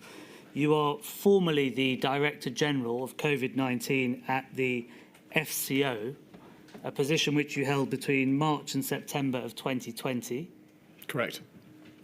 And prior to that, you were the British Ambassador to Spain, That's right. and you were also a non-resident ambassador to Andorra between October 2013 and August of 2019. That's exactly right, yes. And you've been in the diplomatic service since 1990. You're currently the United Kingdom's permanent representative to the World Trade Organization and the United Nations, in addition to other international organizations based in Geneva. Is that correct? That is indeed correct, yes. Mr. Manley, can I start, please, with the FCO's role prior to the pandemic in respect of procurement? Before the pandemic hit in China and in the UK, did the FCO have any prior role in pandemic procurement or any anticipated role in pandemic procurement? In pandemic procurement, not really, no. I mean, obviously, we'd had some preparations for a series of eventualities around pandemics, but not really for taking on a role in procurement. When the pandemic struck in China and in the UK, was there any guidance or playbook which the FCO officials could rely upon to respond to the emergency? So, how am I saying? I mean, our initial involvement was very much a consular involvement, and it was in the initial outbreak in Wuhan, and then in subsequent outbreaks in hotels in Tenerife and elsewhere. So the involvement in procurement only really came in and around the first time I think we actually get actively involved in this is around the 14th of March 2020. So the focus of the FCO prior to that date was about repatriating citizens to the United Kingdom? We'd established the task force, a joint task force with DFID in February, I think to look at the broader international implications of the emerging, was still not yet a declared pandemic. So it was an anticipation of something that might be coming our way. And then there was this consular response, I say, in Wuhan, a couple of cruise ships in Tenerife and elsewhere, where you'd had outbreaks and where we'd had to repatriate British nationals and in some cases our own staff. And from your perspective as a Director General, when did it come to your attention that this pandemic might affect global supply chains, and in particular supply chains emanating in China?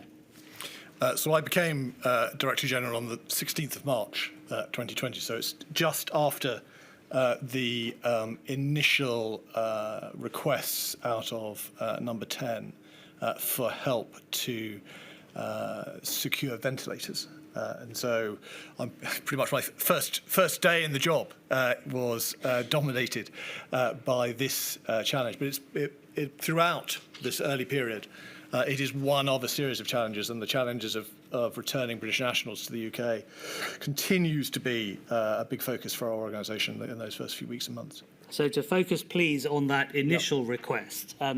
Did that initial request emanate from Number 10 in the 14th of March 2020? Number 10 sought the assistance of the FCO to try and procure ventilators directly from China. That's correct, yes. So I think we had been led to believe by a professor at Oxford that there was a willingness on the part of a colleague of his in China to help us secure those ventilators. Yeah.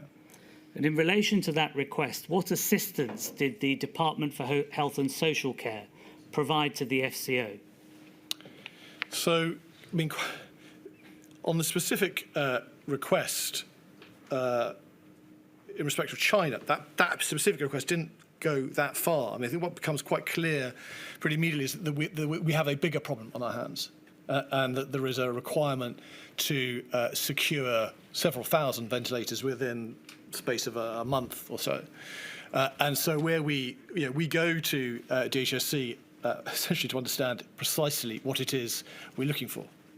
None of us are experts in ventilators, and so it is to acquire the sort of spec that our post should be looking out for, and you'll see from the material that. Forgive me, was that a request that was made by the FCO of the Department of Health and Social Care, or did they offer their assistance to you? I can't really remember what was the sequence, but we wrote out to, originally to our post in China, but then subsequently to a number of other posts in the network for help in trying to identify potential suppliers of ventilators. And obviously what our posts required was a sense of what was the specification of the ventilators that we were looking to acquire. In terms of the expertise available in country, focusing please on China. Yes, sure. What sort of expertise was available to the FCO and therefore to the UK government by virtue of the FCO's officials in country? So what we had in China at the time, and I suppose it's just worth kind of, if I may, just giving a bit of context. I mean, the pandemic had obviously, China had been the first place the pandemic hit, and therefore, in response to the pandemic, we'd already had to... Please slow down, please. Sorry, we had already had to close 2 of our consulates in China. We were left with 2 other consulates outside of Beijing plus the embassy. So we still had Chongqing and Shanghai, plus the embassy in Beijing. What we had across that network was a cross-government operation. So we had staff working for various bits of the British government, and in particular what we had were 2 bits of expertise. And that was the staff who we had working on trade and investment matters, drawn primarily from DIT, as then was, who had a knowledge, particularly those of whom had been working on the life science sector. They had an awareness of the Chinese market, of the sort of companies who might be out there. And then, more broadly, of course, what we had were people who knew China pretty well, who had the language expertise, who had an understanding of the relationship between firms and the state, which enabled us to sort of to navigate the terrain. And I think it's important to remember that we had what we had, because at that stage you couldn't send additional people into China because of the pandemic restrictions. And indeed, we'd had to remove quite a number of our staff and a lot of dependents over the course of the previous 2 months. So many of the people who would normally be working in China were still working on Chinese matters, but working from secondary locations. So just to break that down a little bit. So in China, 2 types of experts, if I may Correct. call them that. Some who are experts in the country. Correct. And others who have built up some expertise in relation to trade and investment and commercial matters. Yes, and obviously, I mean, there's an overlap. So many of those who had been working on life science issues within our trade and investment team obviously also had a knowledge of China itself, language expertise or whatever. Of course. So you refer there to border closures that had Yes. taken place. What effect did that have on the people who were in country and them able to be supplemented by others flying from the UK? Was that simply an impossibility? It was effectively an impossibility. So we had to work with in terms of the people on the ground. And as I said, they were supplemented throughout by those who would have normally been posted to China, but who we'd drawn down, as we'd say, in the weeks previous. But we couldn't send in additional people for some time. And also, you have to remember, as in many parts of the world, including, of course, in the UK, these are people who are obviously often having to work from home because they were under lockdown. So the the pure logistics of working were quite hard.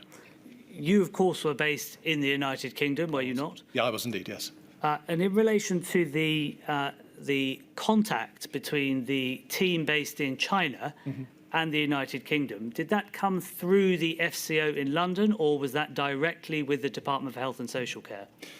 So I think there were different types of contact. So I was in frequent contact with our ambassador there to get her sight of the overall state of affairs.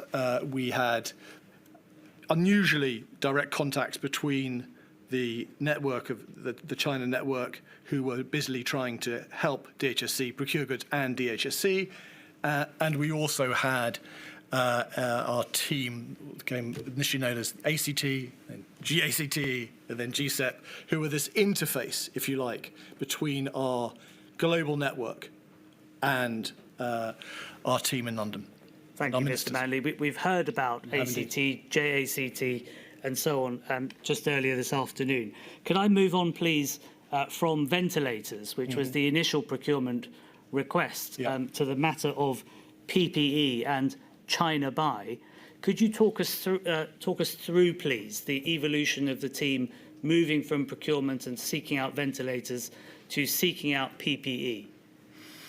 So, as you say, Sharma, the initial challenge was ventilators, but actually quite quickly. I mean, this at the time this seemed like a period of months, but of course this was days and at most weeks.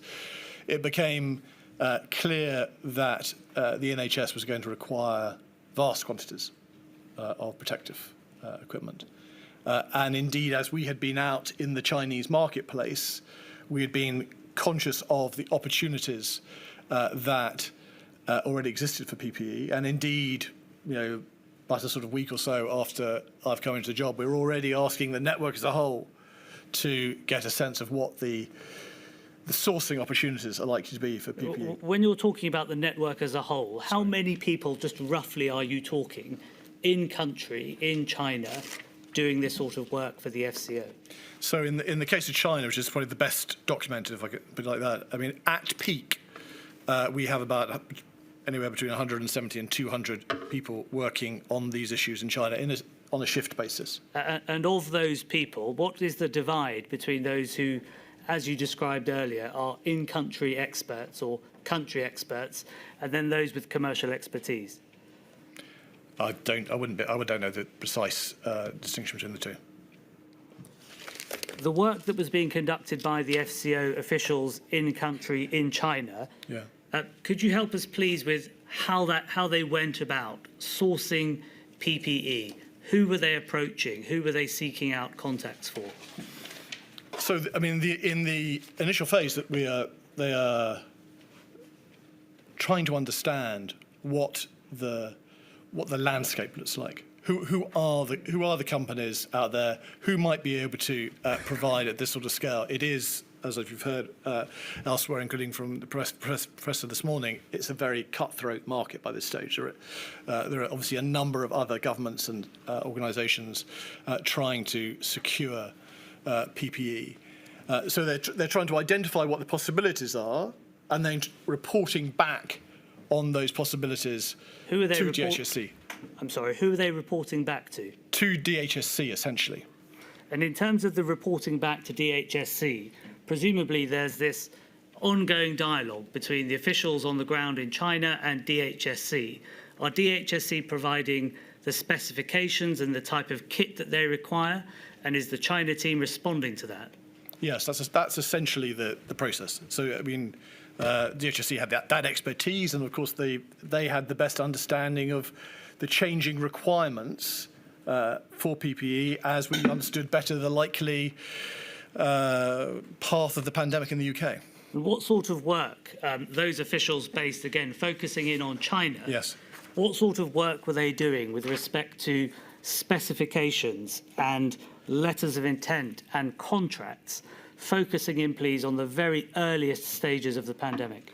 So in the very earliest stages, they're where they can, they're trying to visit the production centres, the factories, if that's possible. They're trying to get clarity on the precise spec of the goods being produced in China and then checking that with the HSC as to whether this is indeed what we require. So it's an iterative process, and one of which we're obviously trying to move at pace because of the both the clear scale of the requirement from the UK, but also the intense nature of the competition on the ground. And you refer to visiting factories or manufacturers or suppliers. Of course, there were some restrictions on movement, and so what effect did that have on the way in which the team in country in China could view and certify and check whether the manufacturers were going to be able to provide the kind of equipment which was needed in the UK? So when they couldn't visit in person, they were trying to find other ways of getting that certainty, whether it was through kind of video footage or other means. They were very conscious that we needed to be absolutely sure of the goods that were coming to us, and that the facilities or the firms with which we were dealing were ones that were going to be able to produce these goods of the right quality in the right time frame at the right price. In terms of the split between the leadership of those teams, obviously there's the Department of Health and Social Care based in the United Kingdom, and then the FCO, who is effectively working on the front line. What was the split in terms of leadership? Were the FCO able to take a lead in terms of sourcing and then signing contracts, or did it always have to wait for DHSC? Throughout is the precision of the demand signal, which I think Andrew Mitchell referred to this morning, and the pace of the decisions. Not because pace in of itself is important, but it's important in this particular context where one of the risks that we faced was of us finding the right material at the right place and at the right price, but finding that we had been outbid by somebody before we could sign off that contract. So pace was important in that particular respect, and I think we concluded that having the contracts being signed off by the local head of mission wasn't at that stage going to make a material difference to that.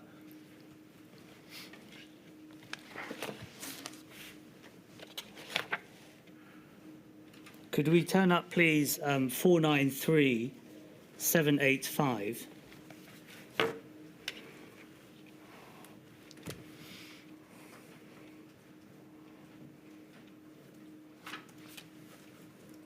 These are emails between the Department of International Trade employees about China procurement in some of the very earliest stages of the pandemic, between the 23rd of March and the 26th of March.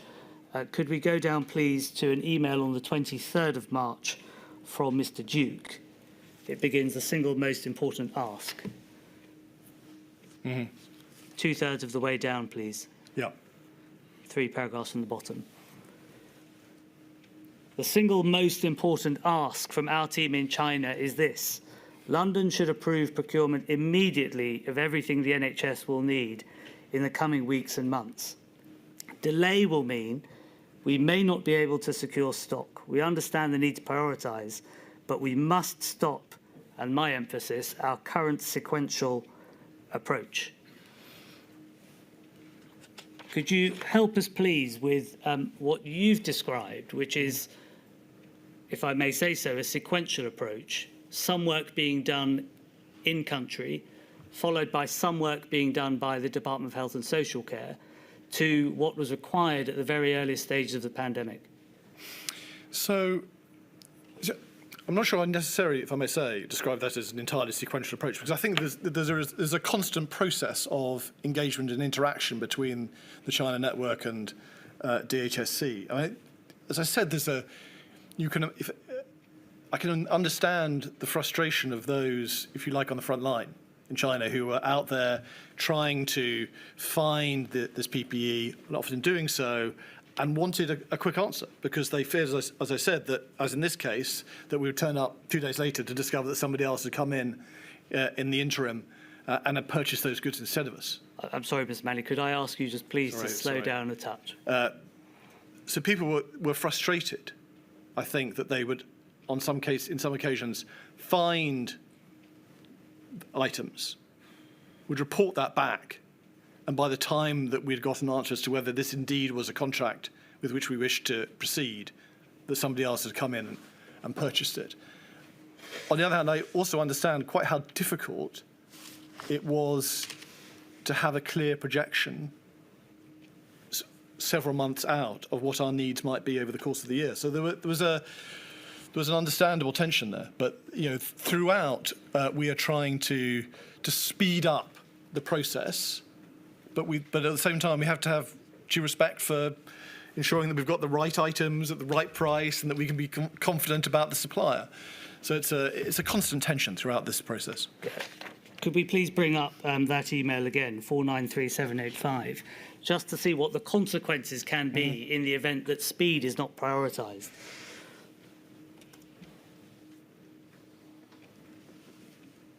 If we go to the second paragraph from the bottom, this is a practical example of what happens if speed is not prioritised, again, in the very earliest stages of the pandemic. To give just one example, last Thursday, we informed the Department of Health and Social Care we were ready to procure tens of millions of COVID-19 test kits.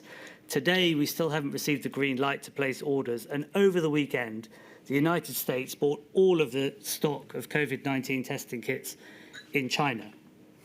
And if we can go down, please, to the following paragraph. This observation, we've been consistently behind the curve, but we need to get ahead of it. The China network is ready to respond. We have dozens of people working on healthcare procurement with more on standby. The Department for International Trade is leading this work, and the expertise and industry connections of the DIT teams in China is saving lives in the UK, and we can do more.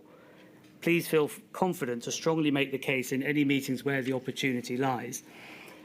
And so, Mr. Manley, what I'm suggesting to you is that if the FCO at the time were enabled to enter into and procure more kit on the ground, that these sorts of events might not have happened.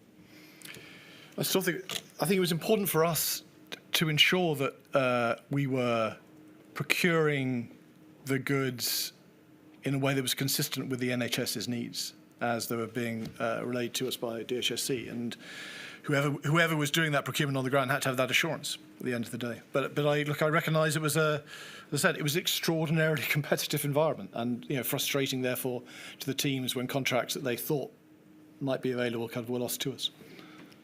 Could we bring up, please, INQ 0004 77701 to touch a little, please, on the China buy process? This is a letter from Tom Duke, who is the Senior Responsible Officer of the COVID-19 Procurement Task Force, about procurement of PPE in China towards a medium and long-term strategy. This is going forward a little bit in the chronology to the 23rd of April of 2020. Could we display, please, down to bullet point page 1-4, paragraph 4.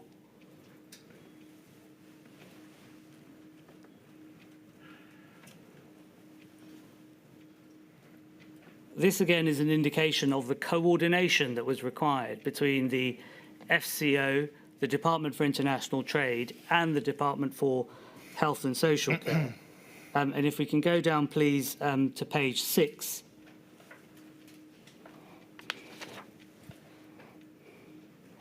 I won't take you through every single element of this because we've considered it in a little detail with Mr. Marin.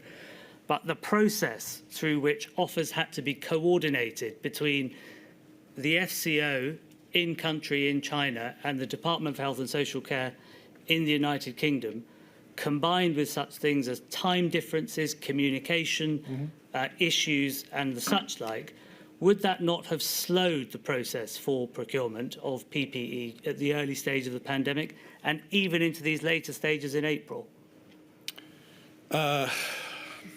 Look, I mean, we were trying to run this process as quickly as we could, along with colleagues in DHSC. I think what, in some ways, if I may say, what this annex also shows you is us trying to be very clear with our teams who are working on this, the steps they had to go through, which are important steps, after all, important steps about due diligence and the rest. Like I say, it was a constant tension.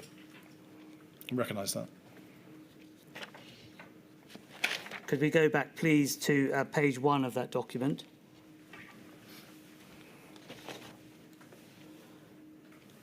I'd like to ask you some questions, please, about the China buy sourcing strategy. Yes. If we could turn to page 2. Thank you, and paragraph 5 at the top.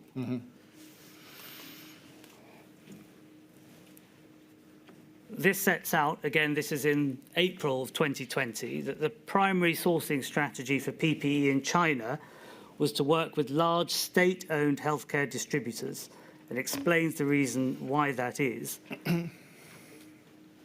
Would you be able to explain to the inquiry, please, given that the China buy team was so close in proximity to large state-owned manufacturers, as to why you understand it was considered that a new buy team also had to be set up to deal with offers that may have very well been coming from the same source?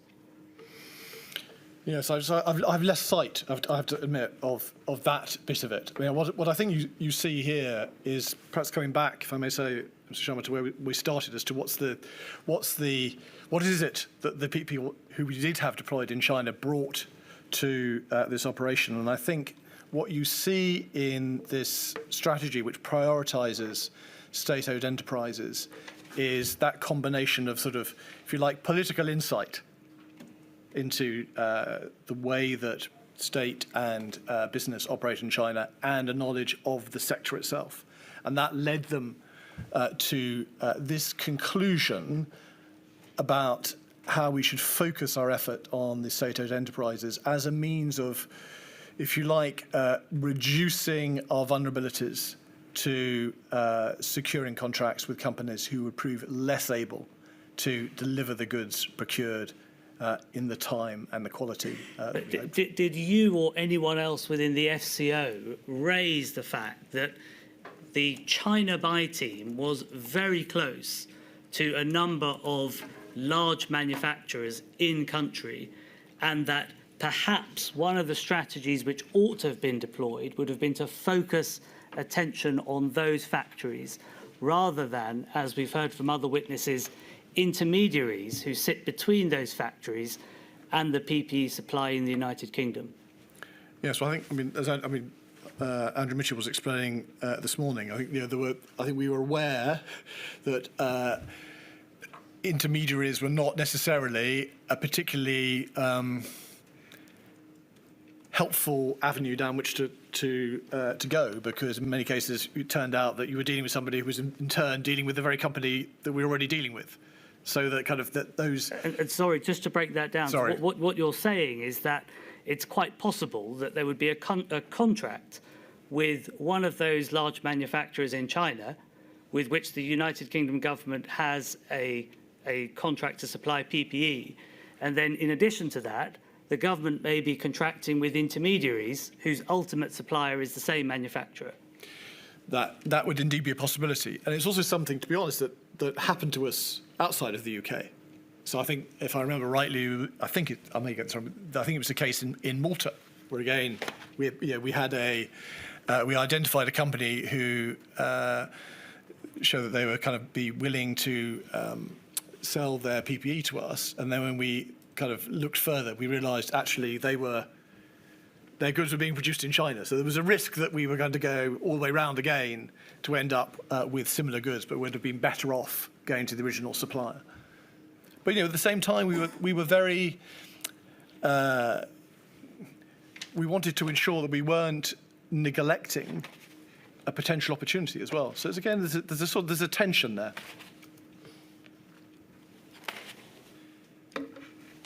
Could we have a look, please, at INQ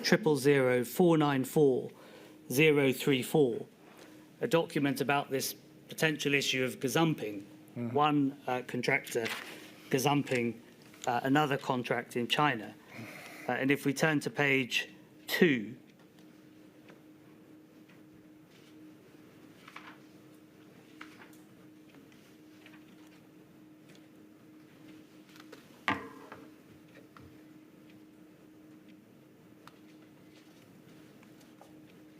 perhaps over the page to 3.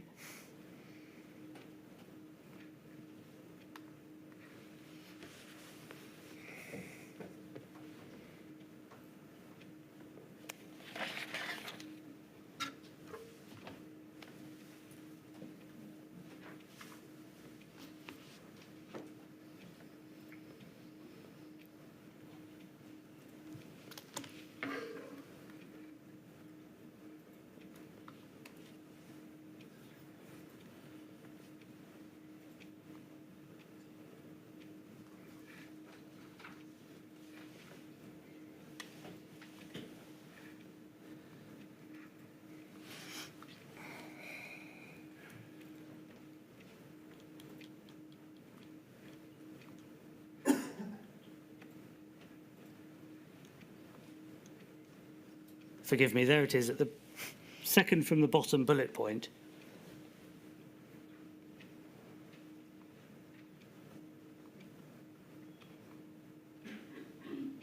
It is invaluable to have joint coordination function, reference to the JACT, and then this may also have helped to mitigate self-gazumping in the context of procurement not recommended or even known about by the China network. So there was that risk. This document is setting out the potential risks of being gazumped, of the UK DHSC team being gazumped or vice versa by the China buy team based in China. Could you help us please with what steps were put in place to stop or limit the risk of that having happened?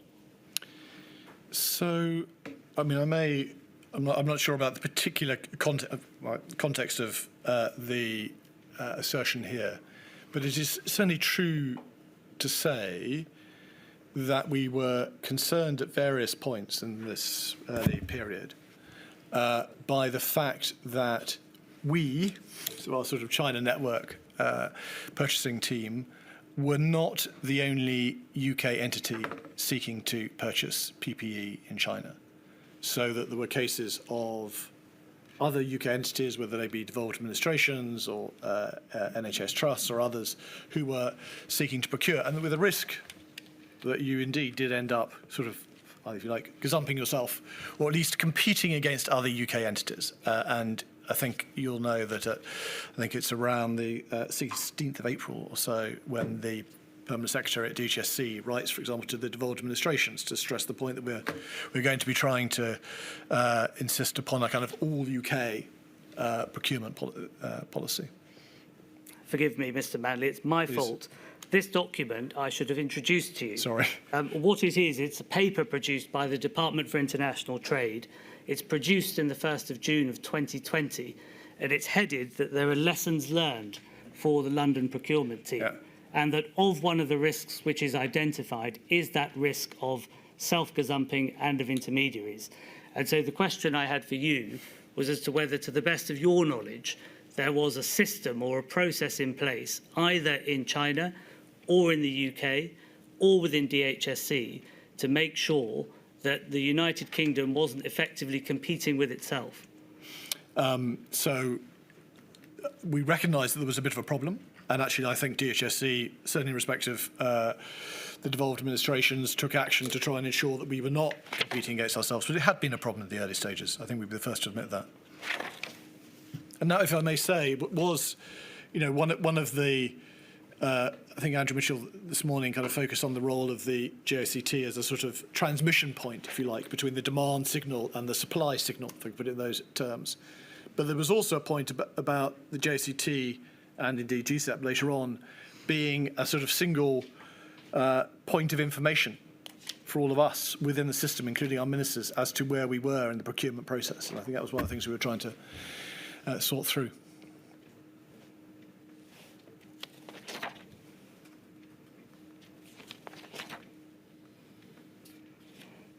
Could I turn, please, to some of the lessons that were learned by the FCO as a result of the China buy procurement process? So setting aside what the Department for International Trade had considered the lessons that were learned, what reflections did the FCO have about the operation of the China buy team and the procurement of PPE?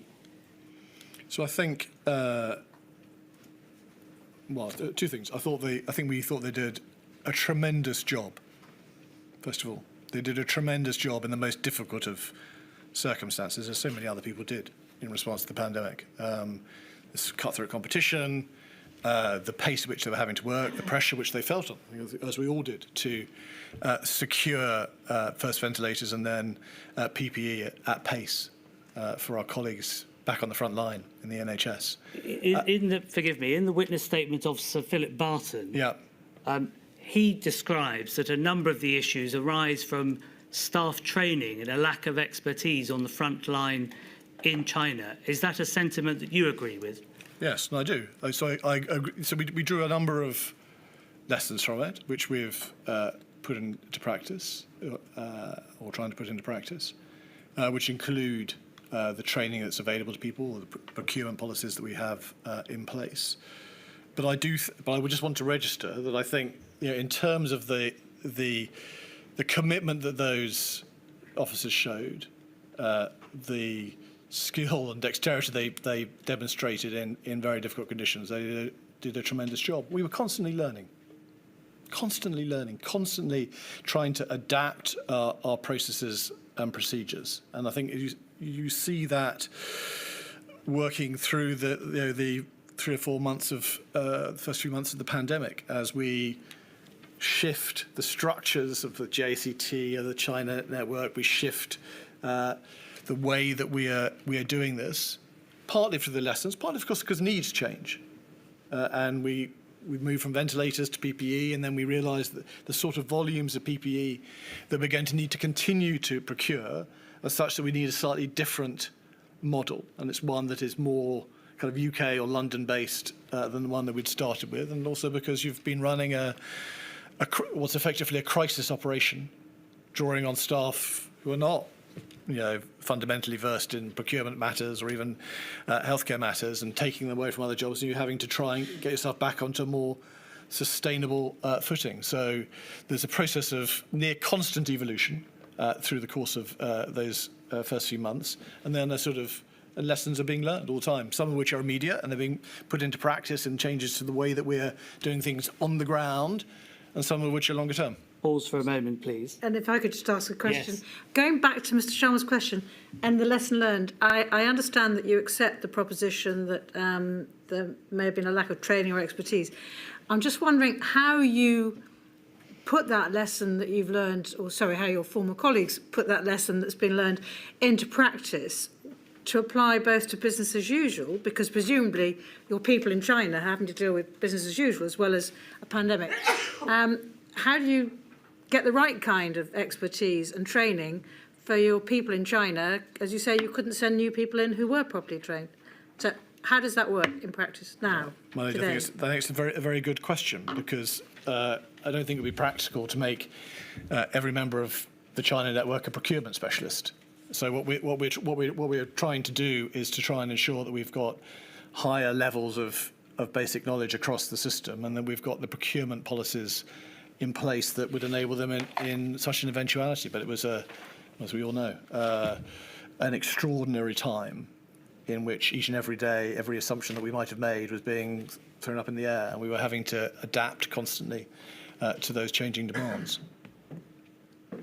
Sorry to interrupt, Mr. Sharma. Not at all, my lady. One of the second lessons that Sir Philip Barton places in his witness statement on behalf of the FCO is that there was an absence of clear lines of responsibility between the FCO, the Department for International Trade, and the Department for Health and Social Care. Would you agree with that? I would, yes. But I think, again, what we're trying to do in the course of the first few weeks and months is to get ourselves to a more sustainable footing, and one in which there's through a kind of crisis period, we've got a demand signal that's coming out of DHSC and that's being implemented by joint teams, FCO and DIT teams.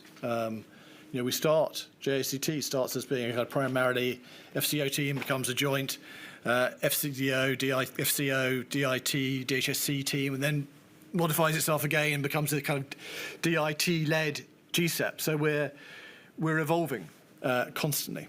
And this, Mr. Manley, is one of your own, in fact, your principal reflection about the approach to the pandemic. You say this, that if the wider expertise within government, including trade and investment expertise within the Department for the Department for International Trade, had been available to the FCO at an earlier stage, effective procurement processes might have been established sooner.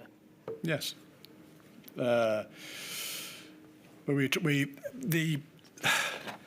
try and bring in this expertise as quickly as we can. If you look at the initial days, I mean, this is those initial messages that we're sending out on around the 20th of March, days after the pandemic's been declared, and when we're only, I think, realising quite what is happening to global supply chains as well. We then try and one of the lessons that we quickly learn from the JCT is that need to have more DIT staff and expertise in this, and that's what happens kind of within about a week. One of the ways of solving the problem of expertise is, of course, by training. Another means might be better coordination between the expertise which is available within the United Kingdom and within the FCO. In the event of a pandemic at some point in the future, what do you think the right balance is, the right mix between increasing training on the ground for officials and making sure that there's coordination? Or do you think it's not an either-or question? Well, I think we probably have to have a little bit of both. But I do think that a lot of it is about coordination, and we were hamstrung by the inability to bring in expertise from the UK into the China network because of the pandemic restrictions. But as those kind of days and weeks go on, we're trying to make best use of that expertise. And I think if we were doing it all again, it's easy to do with hindsight, and we'd have been quicker at it, and I hope we'd be quicker at it again. God forbid we face a similar circumstance. Thank you, Mr. Manley. I don't have any further questions. I think there are some questions from Ms Mitchell. No? Oh, oh no, it's for Mr Gove. Sorry. I don't think there are any questions for you, Mr Manley, is that right? I don't believe there are. Very well. I'm terribly sorry about that. Getting ahead of myself, Mr Manley. Thank you very much indeed for your help. I hope you haven't flown in another diplomat to help us today. I was afraid that we might have flown in Mr Mitchell specially, but you can combine your visit, I hope, with other... Special trip. Thank you very much indeed. Well, thank you very much. Thank you, Mr Chairman.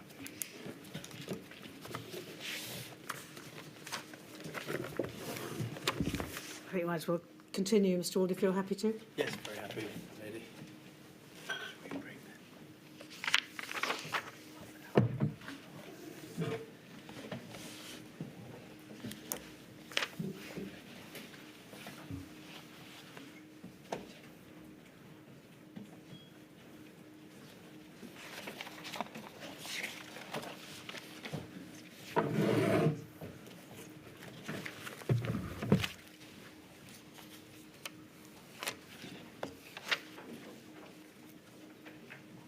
My lady, our next witness this afternoon is Mr. Michael Gove. Thank you.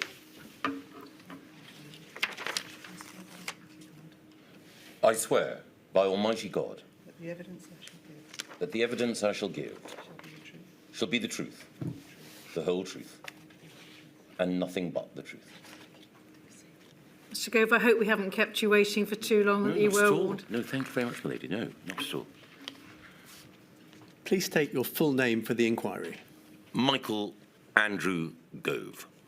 Thank you, Mr. Gove, and thank you for supplying to the inquiry a witness statement. It's inquiry document 000563560. It's signed at the end. Could you confirm, please, for the inquiry that it's true to the best of your knowledge and belief? Yes. Thank you very much indeed. Mr. Gove, by way of brief background, you are the former MP for Surrey Heath, is that right? Yes.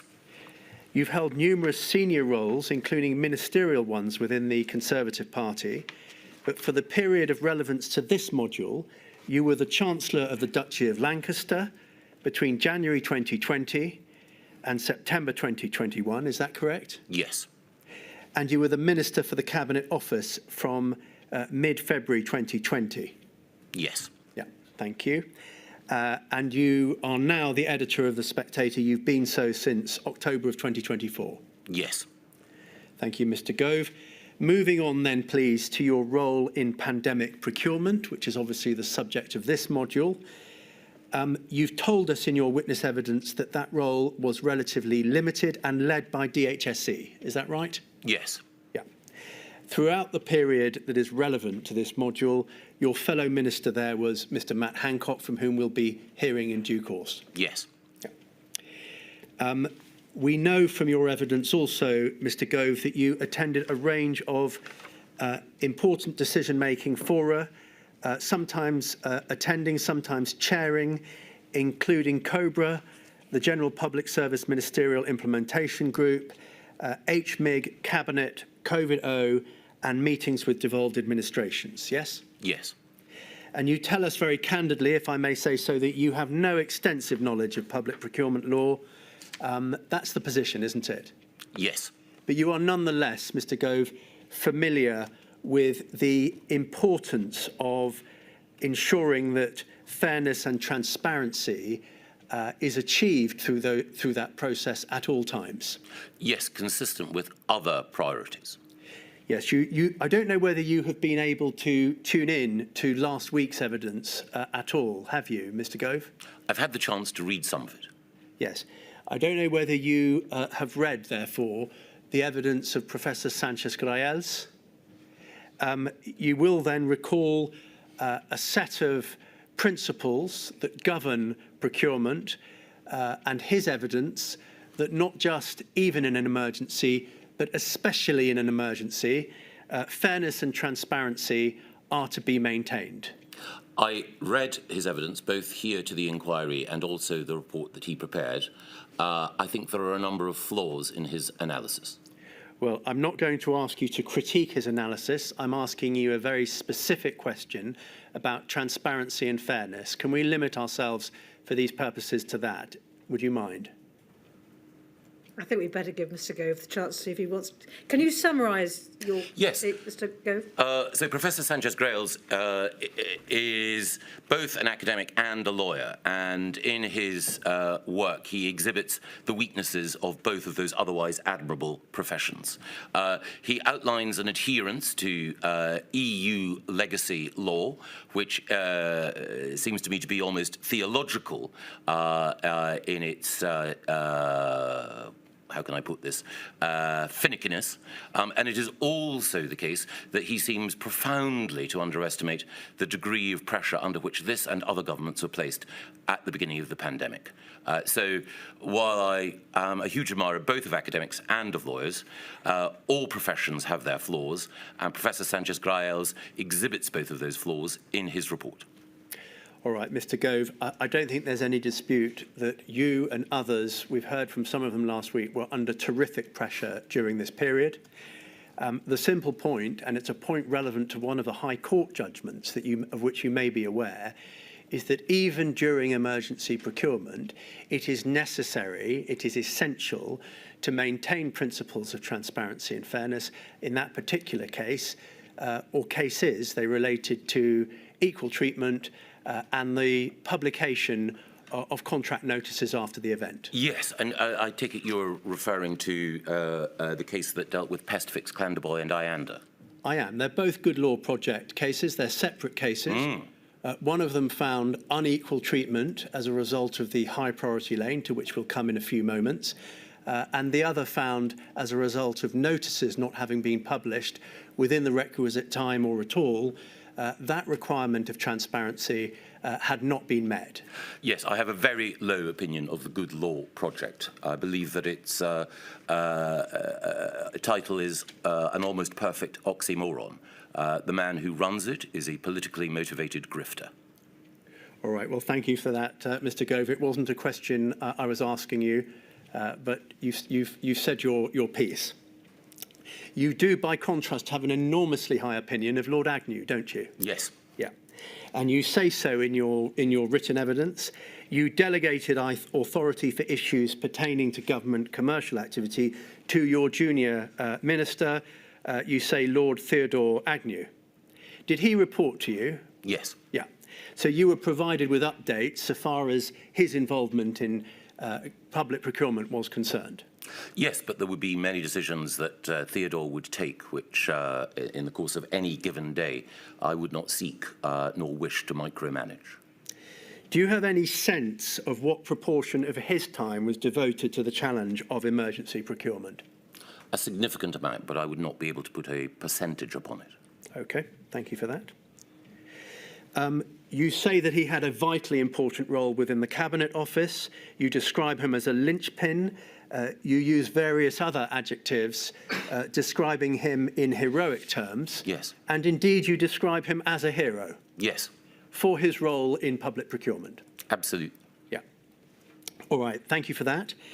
I want to move on to the subject of the ventilator challenge. You tell us within your written evidence that the procurement, that you did not have any direct decision-making authority or leadership, with the exception of the ventilator challenge. Yes. I just want to ask you, in relation to the first clause there, you distinguish presumably direct decision-making authority or leadership and indirect decision-making authority or leadership. Is that fair? I believe so, but it depends on how you choose to develop this line of questioning. Well, let's see how we get on.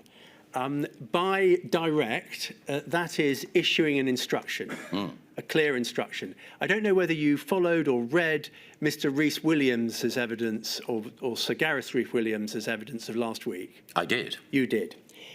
You may recall, therefore, in relation to ministerial pressure, that he subdivided that category into 3 subcategories. There is a request from a minister for an update as to how an offer that has made its way into the VIP lane is progressing. That's number 1, which he said, fair enough. Number 2, you said you'd get back to me by X and have not done so. Why not? He described that as annoying but fair. And number 3, I want you to purchase this or these items from this source, which he described as not okay. Now, the third example would be direct decision-making, would it not? Whereas the first 2, indirect. Yes, but I think that since the example of any contract being awarded at the behest or request of a minister, which resulted in public money going to any contractor, didn't arise.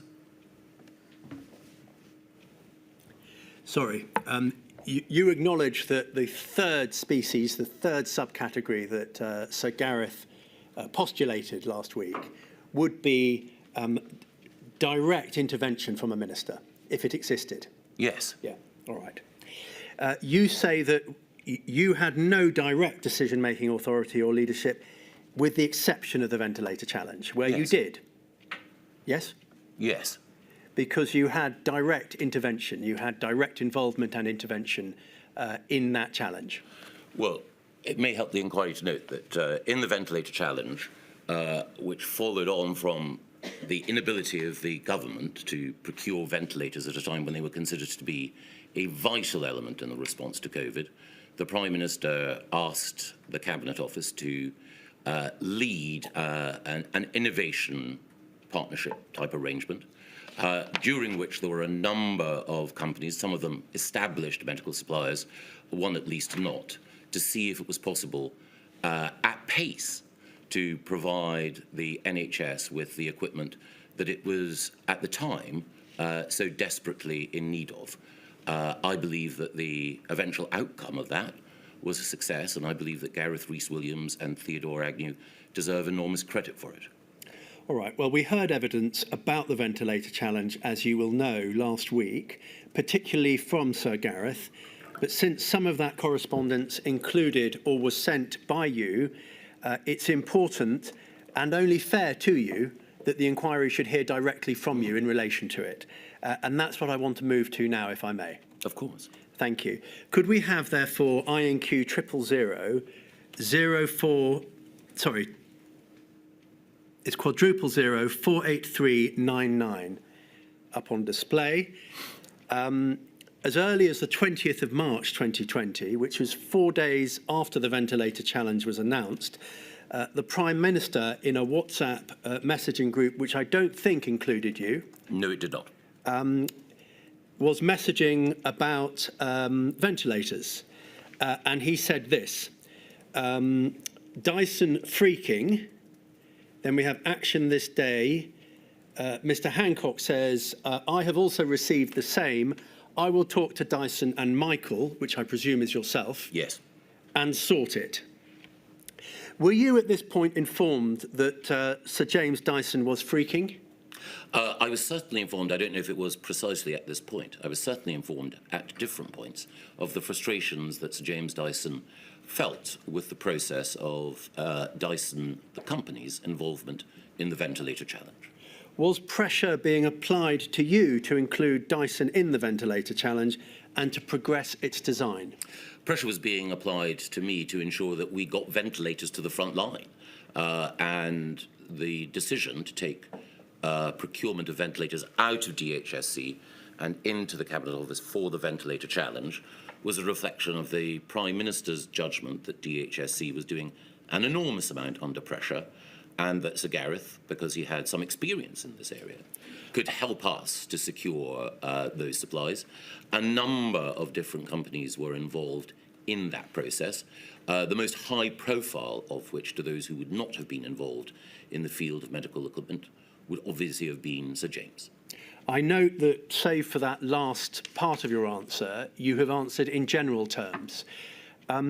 We're going to turn on to the detail in a moment, but can I ask you directly, did you have as much or more direct involvement in any other potential ventilator manufacturer as you did with Dyson? I looked at all of the designs. I spent my time trying to ensure that the process was happening as quickly as possible. What I wanted to ensure was that all viable designs were followed up. The difference between Sir James and others is that he has not, or had not, primarily been involved in making medical equipment, but what he was and is an entrepreneur, innovator, inventor, and designer of distinction who had been contacted by the Prime Minister and who had indicated his willingness to help at a time of national challenge. Mr. Gove, it's not quite what I asked you. Can I take you back to my question, please? And I think it's one that permits for a yes or no answer. Did you have as much direct involvement with any other potential ventilator manufacturer as you did with Dyson? No, not as much as with Dyson. Thank you. That's what I wanted to be clear about. Clearly, as you've indicated in your answers this afternoon, Sir James was very active in pushing to be involved. We know that, don't we? He wanted to save lives. He wanted to save lives. We know of this. Could we have another document for which you are not responsible, but in which you are mentioned? INQ 000569777, page 11, which is a rather well-thumbed copy of Mr. Hancock's pandemic diaries. It's 25th of March 2020. Boris called Michael Gove and me in to talk ventilators. He wants Michael to pick it up, given all the procurement people are actually based in the Cabinet Office. Our competition is proving a mixed blessing. Some participants are a little over-enthusiastic. James Dyson, the vacuum manufacturer, has been contacting numerous people in high places to ensure he has a prominent role. He's continually on the phone, including to Boris, pushing to take part. He's an amazing innovator and engineer, and he's completely right to turn to this. After all, we put out the call, but it's becoming awkward. And then further down, Michael texted asking to talk urgently about what to do about Dyson. It's a fine line between enthusiasm and getting in the way. All right, would you agree with that assessment? Was it becoming awkward? It was the case that Sir James was frustrated at what he perceived to be bureaucratic slowness on the part of the government machine. Part of my role was to challenge the bureaucracy within the government machine at every point, not just on behalf of Sir James, but on behalf of the National Health Service and those at the front line. Sir James has a particularly energetic style of making himself known. So do I. You speak within your witness statement about the political pressure that Sir James is capable of exerting. What do you mean by that, and did it come to bear on you? If it was the case that at any point someone who was willing to help the front line had been fobbed off with bureaucratic excuses, and if their kind efforts had not been followed up energetically, that would have been a political problem, but worse than that, it would have been a failure to discharge my duty as a minister seeking to help the front line. Is that your assessment of the Dyson proposal, that Sir James was fobbed off? It was the case that he communicated to me and to others frustration with the process. So I set out at different points in order to see if aspects of the process that might be conducted sequentially could be conducted in parallel. I asked questions about whether or not space in some of the testing facilities, which I believe were in Birmingham, could be freed in order to ensure that the process of advancing different prototypes could be done. At that time, my main aim was to ensure that we had the maximum number of potential ventilators from the maximum number of suppliers. And I think it was noted in the evidence that Sir James, because of his production facilities, had his prototype got through testing, which it didn't, would have been able to produce significant numbers. Were you capable of forming a view as to which side of the line his proposals fell, enthusiasm and getting in the way? I think that it's in the nature of government that every single day people who are enthusiastic sometimes also get in the way. So it may be the case that there are people who maintain a Aristotelian golden mean between enthusiasm and getting in the way. But normally, in the rough and tumble of politics and government, sometimes the best people, the most energetic people, can overreach. But you want to have people who are capable of either asking difficult questions or being demanding. That's the price of progress. Mr. Gove, you relied, as all ministers must, on the advice of senior civil servants. Yes. Yeah. And you heard, did you not, then and last week in evidence, Sir Gareth Rhys-Williams' significant concerns about the safety of the ventilator prototype being proposed by Dyson? Yes. Yeah. Were you aware of those concerns both at the time? You presumably are aware that that was the evidence given last week. Yes, of course I was. Were you aware at the time? Yes, of course I was. Yes. So the reason why I pressed was to see if it was possible to refine the design, and indeed the design was refined, and some, but not all, of the obstacles to its implementation were addressed. But throughout, we were very clear that no device should be deployed on the front line unless it had secured approval from the MHRA. Because of the fundamental importance of ensuring safety in a piece of apparatus such as a ventilator. Correct. Yeah. All right, let's turn to some of the relevant correspondence and test the degree to which it matches up with the account that you now give. Could we have INQ 0004966 699?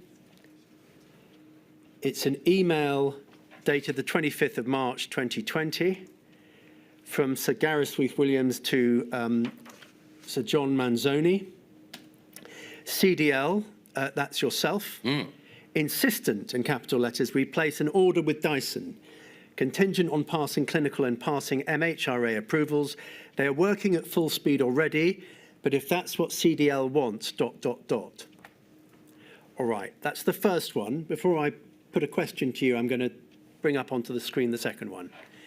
The same day, it's INQ 000533247. The same day, Richard Hornby, the Chief Financial Officer at the Cabinet Office, with whom I'm sure you're familiar, emailed Cabinet Office colleagues saying, please accept this as authorisation to raise a purchase order for £100,000 in favour of Dyson for prototype ventilators. Gareth Rhys-Williams has been instructed by CDL to proceed at pace. Description and conditions will come from Gareth and Dan. Thanks and happy to discuss. And then one more before I pose a question to you, if I may. It's INQ 000497116.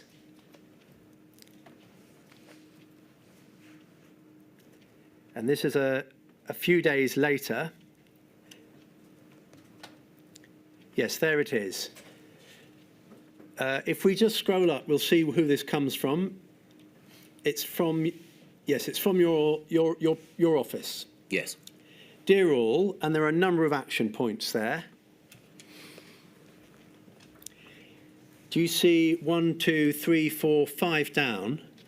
MHRA, that's the regulatory body responsible for ensuring safety.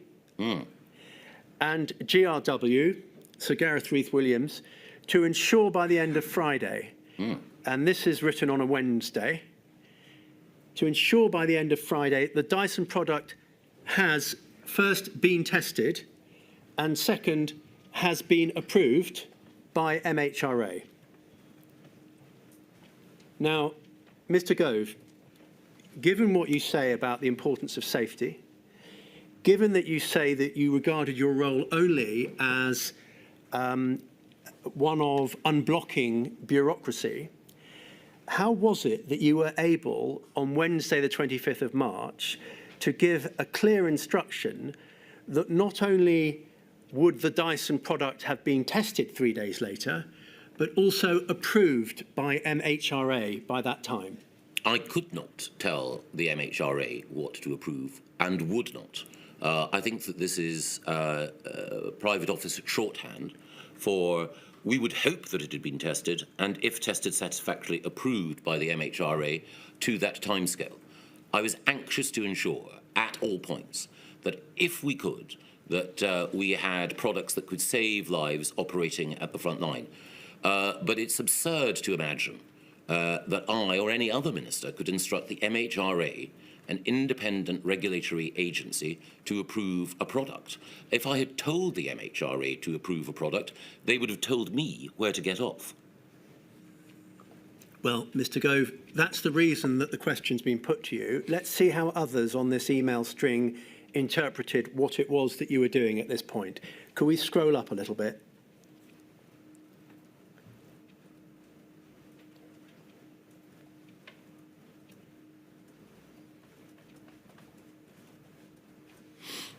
Up to the top.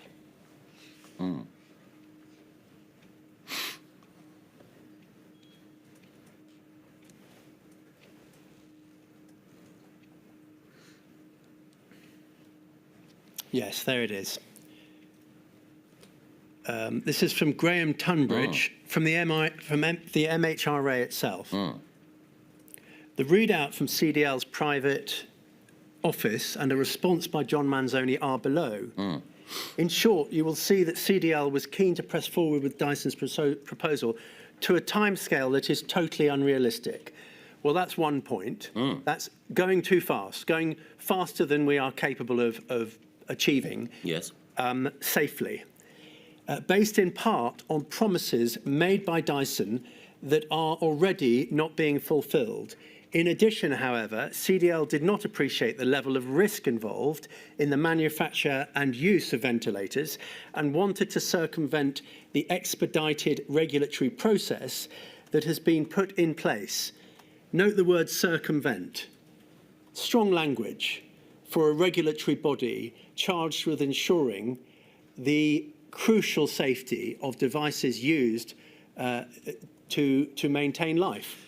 Completely. But what I was doing and did throughout was at every stage ask if there was any way in which this process could be accelerated.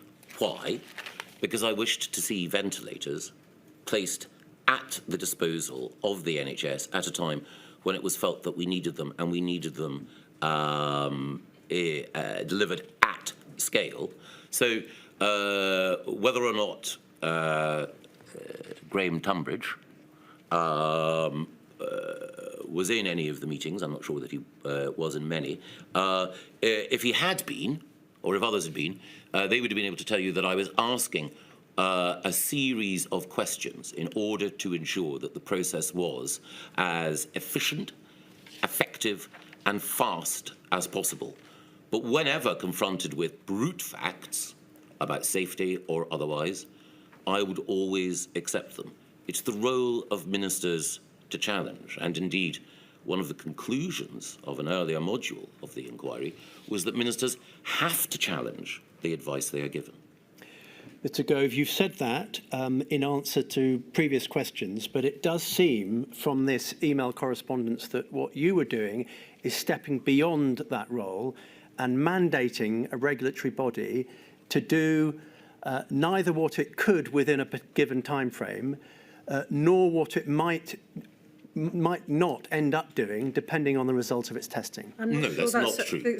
Forgive me, Mr. Gove. I'm not sure that's a fair way of putting it, Mr. Will.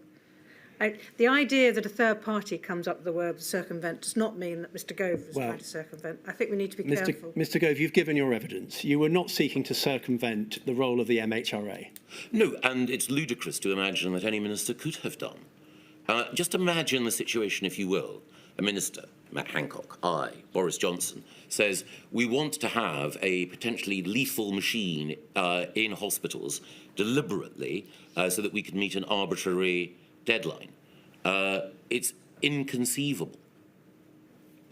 All right, Mr. Gove, let's just finish up on this string of correspondence. Could we have INQ 000534490?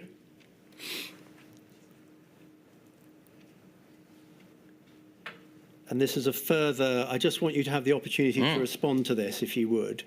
This is Sir Gareth, 25th of March. Yes. Suggestions what to do. I do feel that CDL, this is you, is being unreasonable. Even if he was correct that we had delayed anything, which I don't believe he is at all, his tone is regrettable. But see below, it would appear that the Dyson sample is just not ready to be shipped by them. MHRA could have been testing something else this evening. In the meanwhile, we are getting, of course, more test rigs for them so that it is no bottleneck. Now, there is a new point expressed in this email, which is the opportunity cost, which is the time, the effort that is being devoted to Dyson meant that that time, that effort could not be devoted to other ventilator proposals of the type that you were describing earlier fell to be considered and that you would have considered. Is that a fair point, Mr. Gove? I don't believe that it is. So I think that the first thing to say is that there are always trade-offs in this process. The second thing to say is that, as Gareth Rhys-Williams pointed out, in the end, the Ventilator Challenge, thanks to his leadership more than anyone's, and also Theodore Agnew's, was able to produce products in weeks that would ordinarily have taken months, if not years. The third thing to say is that at any given point, the MHRA laboratory would have been, the people there would have been working flat out. I also believe the people at Dyson were working flat out. But it might have been the case that Dyson's ability to bring the improved product to the laboratory in time on this occasion was found wanting. But I think in the greater scheme of things, the loss of time, the opportunity cost would have been nugatory. Can I ask this question? Do you think this is fair, Mr. Gove, that you put a great deal of pressure, part of your job, as you've said, because you understood the Dyson prototype was viable when it wasn't? Well, I think that's at the heart of it, my lady. I, by definition, am not an expert, the MHRA are, in deciding whether or not a prototype is suitable for deployment. What I do have experience of is pushing bureaucracies, and sometimes I can be unreasonable and rebarbative in tone. And I apologise for that, but I think that in this case, what I was seeking to do was to see if an opportunity existed to produce ventilators from a source which, if they were viable, would have been capable of producing them at a scale and in a number greater than any of the other rivals. Well, Ellie, I note the time, but I'm quite close to concluding this topic. If carry on, if you're please. content to continue for a few moments. Could we have inquiry 000536361, please, brought up onto the screen? Now, this concern from Sir Gareth led Sir John Manzoni to intervene personally with the MHRA, and he has provided in his witness statement the following.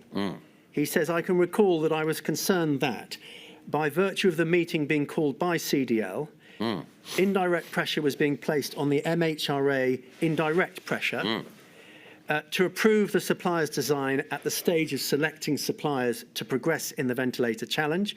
I felt I had to and did intervene in this meeting to ensure that the MHRA approval system as the regulatory system was properly applied and to protect the integrity of the process. Now, again, strong words. According to Sir John Manzoni there was a need to protect the integrity of the process. Do you agree that such a need did arise? No. I believe that I respected the integrity of the process throughout. What I wanted to ensure was that it was being implemented, appropriate processes, as effectively as possible. There's a distinction, I think, to be drawn between the ability of an agency or regulator to determine whether or not technical specifications have been met, and also the speed and effectiveness with which the bureaucracy overseeing that is operating. You mentioned that the Dyson proposal had the support of the Prime Minister himself. Well, the original drive to secure additional ventilators had come from the Prime Minister. He was the author of the Ventilator Challenge and therefore deserves credit for ensuring that we did actually secure additional ventilators faster than might otherwise have been the case. It was also the case that the Prime Minister, I believe, set out to encourage a number of British industrialists to help, of whom Sir James Dyson was one. I also believe that McLaren, the sports car manufacturer, were also contacted because some of the facilities that they had at their disposal were potentially capable of aiding in that effort. But as far as you're aware, well, we haven't found documentation within the inquiry that suggests that you promoted or supported a particular proposal in the way that you have done here. Is that correct? I was very interested in all of the proposals, but the critical thing about Sir James and Dyson is that they had the capacity, as I mentioned earlier, to produce at scale. Most of the other companies were smaller scale, though in the end, as I think Gareth Rhys-Williams recorded in his evidence, Smiths and Penlon in particular, I think, really rose to the occasion. But I remember having detailed conversations at a very early stage in the process with Gareth and others in order to understand what was required of each of the potential consortia. I think one of the consortia that McLaren were part of fell away relatively early on. I can't recall all of them, but I was just anxious to see that they all contributed.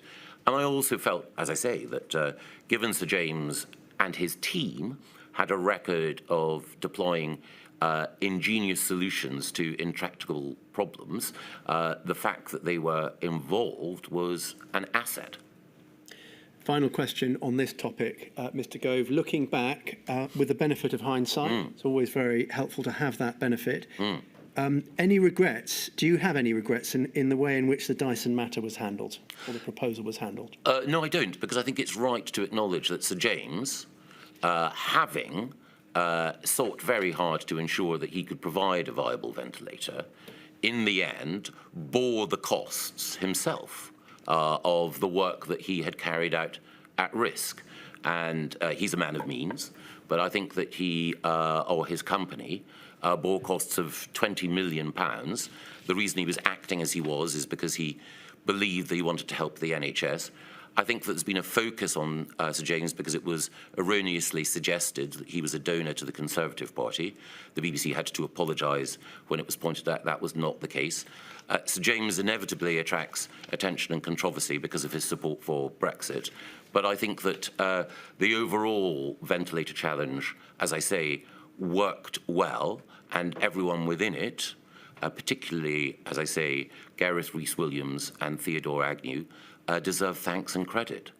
And just arising out of that answer, if I may, Mr. Gove, you say under the heading conflicts of interest in your evidence, paragraph 92, you say that no pressure was or could be applied to award any individual or company a contract. I passed on every request I received in the manner of a postman, delivering communications from potential seller to discriminating buyer with neither endorsement nor stigma. Does that description that you offer at paragraph 92 apply to the Dyson example? I think that at paragraph 92, I'm referring explicitly to PPE and to the high priority lane. The ventilator challenge was a different exercise, as I've explained. I think that the proof of its success rests in the evidence that we heard from Gareth Rhys-Williams and others. Of course, as the inquiry knows, as our understanding of the virus evolved and our understanding of treatment of those who suffered from the virus evolved, the need for ventilation, an invasive procedure in any case, was superseded by other treatments. But the line of questioning, the heuristic which is being applied, is that there was something somehow wrong about Sir James Dyson's involvement or the energetic championing of him. In the end, as I say, Sir James lost money trying to help the NHS, driving the machine hard in order to ensure that we had additional ventilators resulted in success.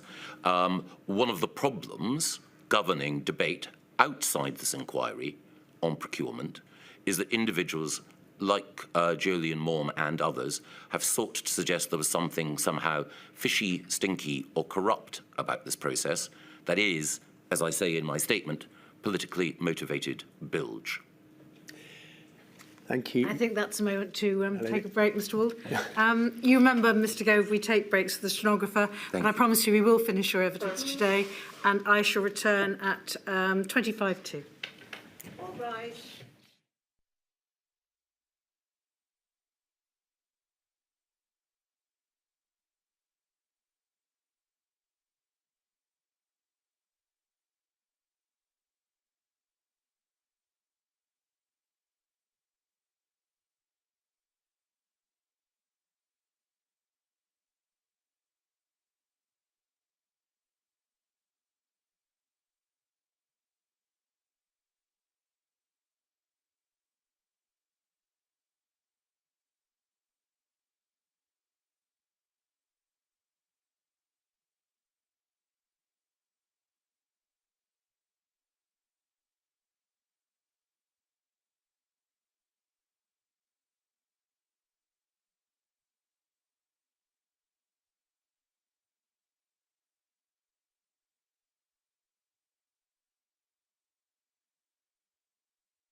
called. Mr. Gove, I want to turn now to the subject of the VIP lane, if I may. You make it very clear in your evidence that you were not responsible for setting it up. You had no hand in that. In fact, you didn't even know about it until at some point afterwards. Do you remember how long after it was set up that you learned of it? I can't remember exactly, no. I think I was made aware of it by media reporting. Yeah, you say so in your statement. Yeah, I think so, yes. Yeah.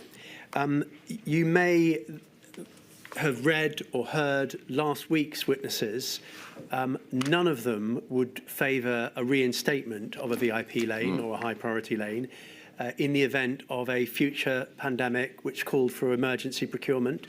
I assume that you would align yourself with those witnesses, that you would not support or press for or advocate for the reintroduction of the VIP lane or the high priority lane. No, I don't believe so. I think that as one reflects on procurement, both the successes and the failures, I think that the issue of the VIP or high priority lane is a marginal one, but I wouldn't certainly strive to reinstate such an arrangement in any future pandemic preparedness. No. But I do believe that the focus and attention that has been directed towards the high priority lane as one of the principal defects in our approach towards procurement is disproportionate. Okay, well, that's a fair observation.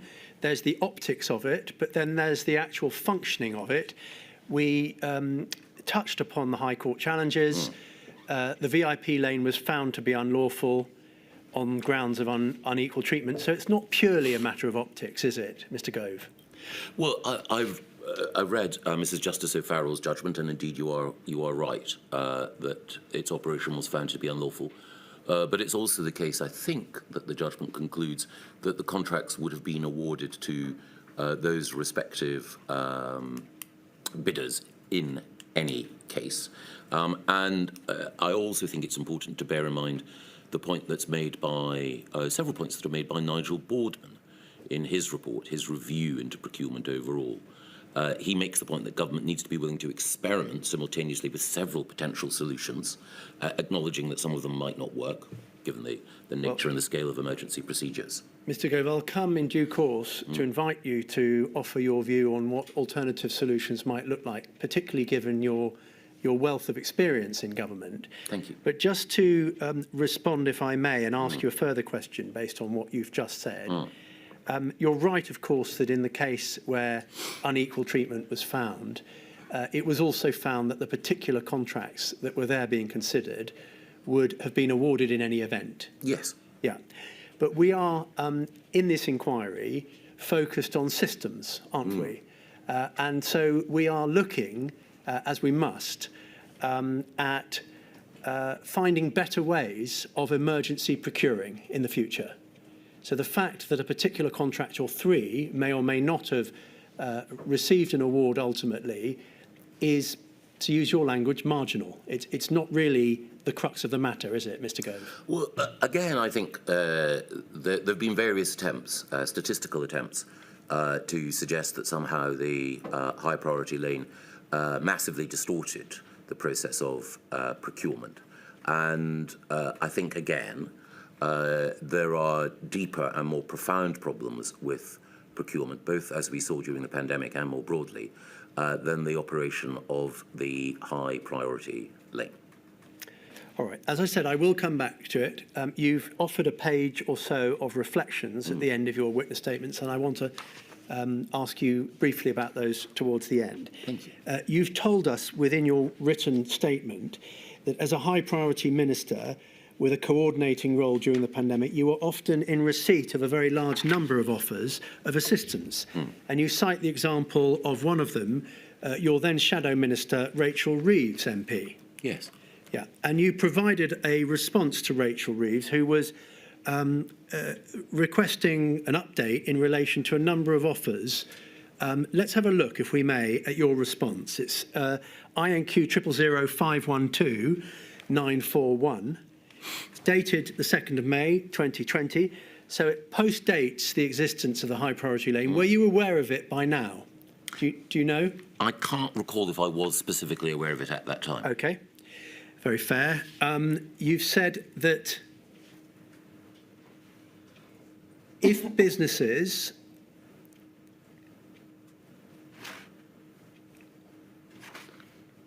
yes, there we are. The government has set up clear routes for businesses to use if they want to help with the response to COVID-19 and we encourage all potential offers to be directed to the following web form. If businesses use this web form, it ensures that their offer is entered into our system effectively and allows the appropriate team to take it forward. As you would expect, all offers are triaged by officials. We're focusing on prioritising these, which can deliver significant quantities of high-quality equipment to the health and care sector. So there, Mr Gove, you appear to be describing what on the face of it looks like a sensible method of receiving and triaging offers, but which is not the VIP lane. Yeah? Yes. So would this, you said that you weren't sure whether or not at the time of writing this letter you were aware of an alternative VIP lane. Whether or not you were so aware, would what you are describing here to Rachel Reeves not serve as a method of receiving offers that would not encounter some of the problems, whether identified by the High Court or by others, of the VIP or high priority lane? I think the particular web form here and the particular portal that we had operating was not perhaps providing the rapidity of response that a number of members of Parliament hoped to see at a time when there was an urgent need to secure PPE. I don't know if you had a chance to look at the original letter that Rachel Reeves sent me. I have seen that letter. And as you will see, in it, Rachel Reeves listed 20 or so potential sources of PPE. The charge, quite properly, as an opposition spokesperson that she was making, is that we were being laggardly in pursuing these particular offers. And in my response, I made it clear that some of those offers, generously meant, were not offers that it was worth pursuing. One was from a theatrical costumier, another from a football agent, and so on. You refer to it at the bottom of this document. Exactly. The annex to your letter. Exactly. Yeah. And I make no criticism at all of Rachel Reeves because there were any number of members of Parliament and others who were seeking to ensure that generous-hearted and kindly meant offers were being processed. I provided Rachel with the official means by which we were gatekeeping those offers. But I think it is fair to say that it was a legitimate question on the part of Rachel Reeves and others. Were we doing enough to ensure that offers were followed up? As to rapidity, Mr Gove, you are aware, are you not, of the rapid response team that was able to provide a 24-hour response time to an initial offer and then to maintain a rapid response through the process where appropriate? Yes, but not every offer received a response that rapid. No, it was a matter of triage, it was a matter of judgment of the offer, whether or not it did receive such treatment. Yes, but initially, at least, the scale of offers that were made meant that not everyone was responded to as quickly as they might have been. And there were a number of members of Parliament who would contact me and other ministers and indeed others within government saying, I've made this offer. I believe this offer is profoundly helpful. And it took longer than 24 hours for them to receive an appropriate response. If we could keep this document on the screen for a moment. Mr Gove, by contrast, the VIP lane enabled an offer to come in to consideration and receive prioritisation merely by dint of who it was that was referring it in. So unlike the rapid response team, unlike the web form that you explained as an option to Rachel Reeves, it offered an advantage simply that derived from a personal contact. That's right, isn't it? Not only from personal contact. For entrance to the high priority lane. Some were referred on the basis of the personal contact. Some were referred on the basis of their turnover and their assessed capacity to deliver as being significant players in the field, yes. But it was a limited category of person that was able to make a reference into the VIP or high priority lane, was it not? Well, first of all, it's not the case that things were referred to the high priority lane. The high priority lane took referrals that had come from a variety of people. So forgive me making this distinction, and it is a distinction with a difference. Certainly in the initial phases of the pandemic, I or anyone else would pass on offers within the team that was responsible for assessing offers. A high priority lane was set up, and ministers were subsequently made aware that offers that they had referred and offers that were also referred from MPs, senior officials and peers went through that lane. It's also the case, I think, that there were some offers that came from the FCDO and others that were also referred to that lane as well. You've made it very clear, Mr. Gove, in your evidence that when you were in receipt of an offer, you acted as a postman. You didn't seek to assess it, to triage it. You passed it on. Yes, it would be very difficult for me to have made that assessment. And indeed, fundamentally, there was an 8-stage process, which I believe Jonathan Marin outlined last week, to determine whether or not a contract would eventually be awarded. It might be the case that I could say this individual or this organisation is clearly a respectable business, or this individual is an eccentric who's forwarded something that is inappropriate. But in most cases, the people who would contact me would appear to be businesses that were capable, at the very least, of operating effectively.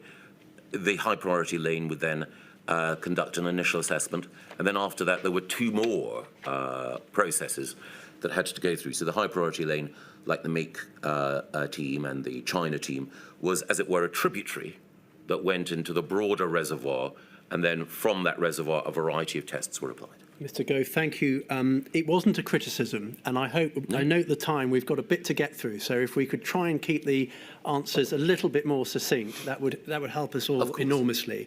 Thank you very much. The reason I've kept this document up on the screen is that you'll see that you wrote in your 3rd paragraph, the response to help with the national effort against this pandemic has been overwhelming. And I'm sure you'll join me in commending the extraordinary efforts of British businesses and individuals. Now, you will be aware from last week, in relation to the call to arms, of the evidence that we heard, that it proved to be counterproductive. I know it wasn't your idea. Do you share the view that that call to arms was a counterproductive measure? Well, I think it would have been very difficult for any government not to welcome offers of PPE at a time when the principal concern was its absence. So the principal concern, not just in the United Kingdom, but across Europe, was that frontline professionals were being put in a position of danger because of the lack of that equipment. And there was a worldwide excess of demand over supply. So any government that wasn't doing everything that it could in order to secure PPE would undoubtedly be criticised, and individuals who thought they might be able to help, good-hearted individuals, shouldn't have been, dissuaded. Mr. Gove, when you say very difficult, you mean politically difficult, don't you? You mean that the political pressure was to invite further offers of PPE when the existing offers were already overwhelming? Well, we couldn't willingly turn away individuals who might be able to help. That's a different point, Mr. Yes, Gove. I'm asking about the call to arms, the request for further offers when the existing offers were overwhelming those individuals that were busily triaging, sifting out the good from the bad. It's certainly the case that the individuals concerned faced an enormous wave of offers, but I don't believe that it would have been possible to stem that wave. as it were, and it was quite right that we should seek to ensure that we got the maximum number of credible offers dealt with as quickly as possible. Before I move on, a contrary view, it's clearly not your view, would be that we have an abundance of offers. We should focus our resources now on sifting out within that source those offers that are credible, those offers that are good, those offers that we should take forward, and that however great the political pressure to make announcements, to invite further offers, one should refrain from doing that in order to allow those responsible for emergency procurement to get on and do their jobs. Well, by definition, one could not know before assessing the offers how many of them would be viable. So I absolutely take the point that the number of offers was significant and difficult for the team to process. But until that work of processing starts, one cannot know which offers are meritorious. I would add that the existence of the different streams, the China stream, the make stream, and so on, was an effort to ensure that bets were placed on as many horses as possible because we did not know which of them would finish the course. So to that point, Mr. Gove, did you follow Sir Gareth Rees-Williams' evidence in which he expressly advises against a call to arms shortly before it is made? And Yes. he does that on the basis of his experience of the ventilator call to arms and the disruption that that had caused. So I'm going to suggest to you that it was then possible, if ministers were prepared to follow the advice of senior civil servants who were closer to the practicalities of all this, to refrain from exacerbating a problem of offer flow. That was possible at the time, was it not? I think it's generally the case in almost any process that ministers will want things to go faster, and civil servants will say, actually, we're moving just as fast as we can. And sometimes the ministers will be right to press for greater pace. Sometimes the civil servants will be right to push back against such impatience. It is impossible to know ex ante, to use Gareth's phrase, whether or not the ministers will be vindicated in their impatience or the civil servants will be vindicated in their caution. We're going to come on, as I said we would, to reflections, ways in which matters could be improved in the event of a future pandemic and emergency procurement.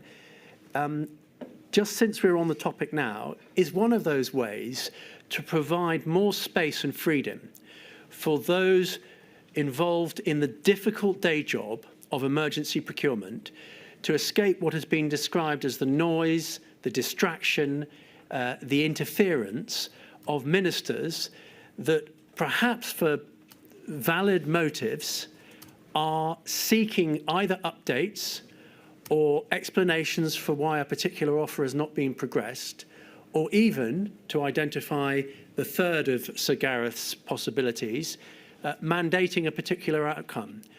Would it not be beneficial to have a system in the future that protected civil servants from that sort of ministerial interference? Absolutely not.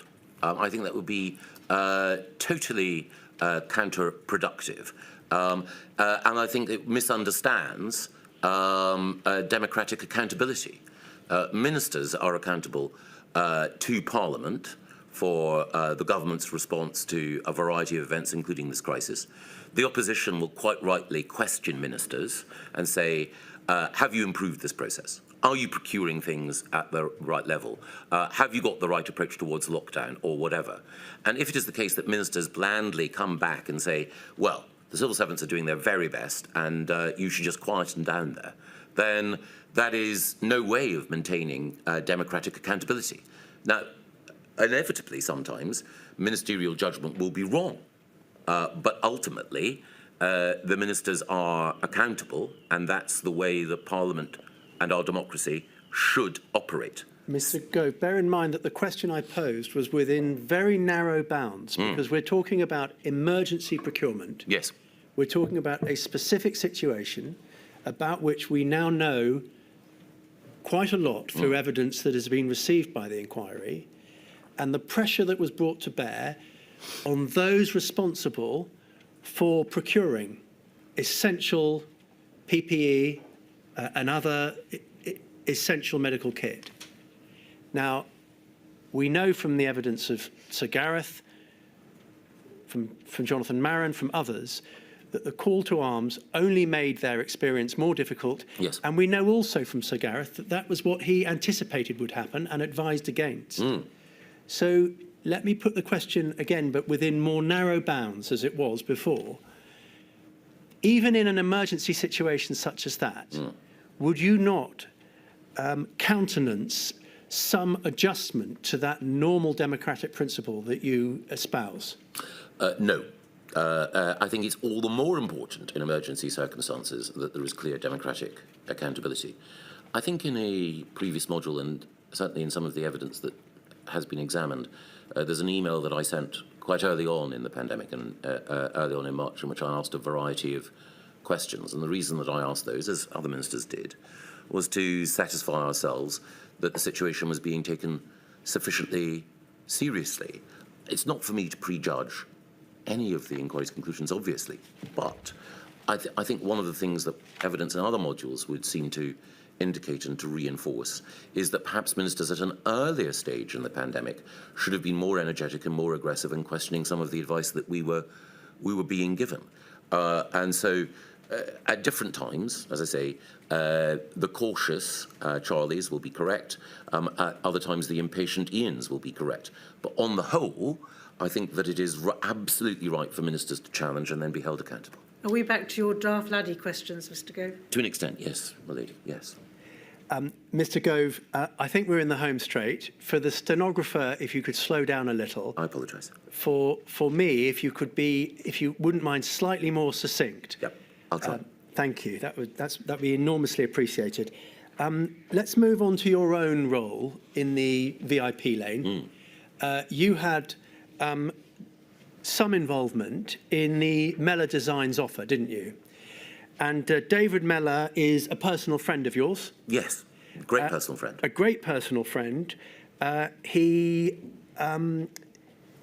supported you financially in one of your bids to become the Conservative Party leader. Is that right? Yes, he's a very shrewd businessman, but on that occasion he got it wrong. Oh. Well, he didn't support you in the other bid to become leader. No. Well, he got it right on that occasion. I think you can say that's true, as indeed did the country. No comment, Mr. Gove. Let's first establish how Mr. Mela was introduced to the HPL. I think he first came in without your involvement, is that right? Yes, that's right. I'm not sure, I can't recall precisely whether or not it was because he was approached by Andrew Feldman, Lord Feldman, or approached by one of my special advisors without my knowledge at the time. In any event, he contacted your private office, I think, a full week before he contacted you. Is that correct? I think that's right, yes. Yes, I was somewhat curious. Why would that have been? Would it have been so well known that he was a friend of yours within your private office that his contact would have been taken forward and accepted? No, I think it was because, as I say, I can't remember whether or not it was Andrew Feldman or Henry Newman, my special advisor, who had contacted him.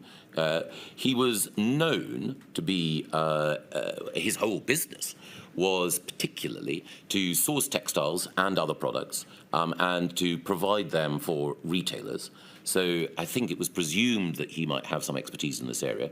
One thing that was always the case, though, was that my private office was told and was aware that he was a friend of mine and that he had donated money to my political campaigning activity in the past, and therefore that any approach should be treated with particular care. In other words, he should not be, what's the word? Favoritised. Yeah, exactly. Precisely in order to ensure that that was the case. And what I want to do with you in the time that remains is to see whether the correspondence suggests that he was favoritised on the basis that he was a close personal friend of yours, or whether instead that friendship meant that he was treated with additional caution. I want to look at each of the emails and invite you to comment on which of those two things is happening. So let's situate ourselves first with INQ 0000563 687. Now, this, I think, is before your involvement. This was the initial contact with your private office.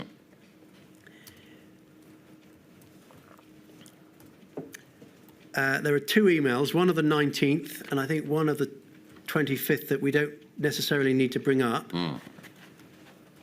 Not sure who this person is, so I only began to support someone who's been redacted out on it yesterday. But I think this will be of use for someone. You were then called, I think, by Mr. Mela. Yes, And you spoke to him on the 26th of March. I believe that's correct. Do you remember what the content of that call was? I don't recall it in detail, but I do believe that he was expressing concern that his offer to source and provide PPE was not being taken up as energetically as it might. Yeah. Now, already, Mr. Mela is receiving treatment that those companies or their directors that were drawn to your attention by Rachel Reeves did not receive. Is that a fair observation? Well, I think... Or did they receive that treatment? I think they did receive that treatment. By whom? Who was there, as we'll come to see in the correspondence, who was their champion or who was supporting their offers? We went to great lengths to investigate all of those offers because they had been placed on the public domain by Rachel, and if we hadn't followed them up, she would quite rightly have excoriated us. But that's a slightly different point, isn't it, Mr. Gove? I appreciate that investigation was undertaken about those companies. Yes. But what we see here, I mean, we can cut to it because you were involved and you know, is your involvement in making sure that the offer is properly considered, goes through the system at a reasonable pace. Yes. Well, I think it is... So that's the aspect of the treatment that I wondered whether you were able to say that those companies mentioned by Rachel Reeves also received, not investigation, but chivying along. Well, most of them couldn't supply PPE. You know, the theatrical costumier could not supply PPE. So it would have been, I think, eccentric.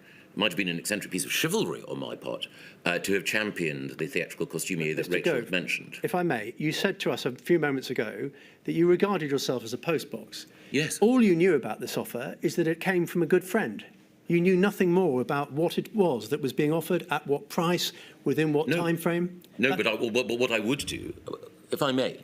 Well, by all means, but let's just deal with this point before you move on to whatever it is. I think... So my question to you again, Mr. Gove, was this.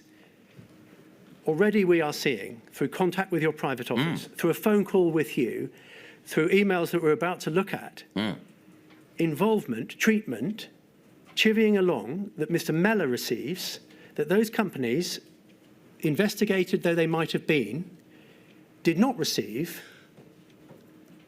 Is that not a version of unequal treatment?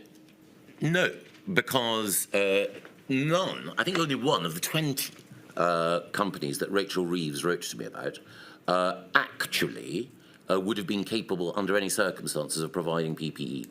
I'll say two... Mr. Gove, you've gone back to it. We're getting into a loop. Nor did you know whether any of this offer was viable because, as you quite rightly said, you didn't have the time, the capacity to assess offers. All you knew about Mr. Mela's offer initially, and actually eventually, was that it had come from Mr. Mela.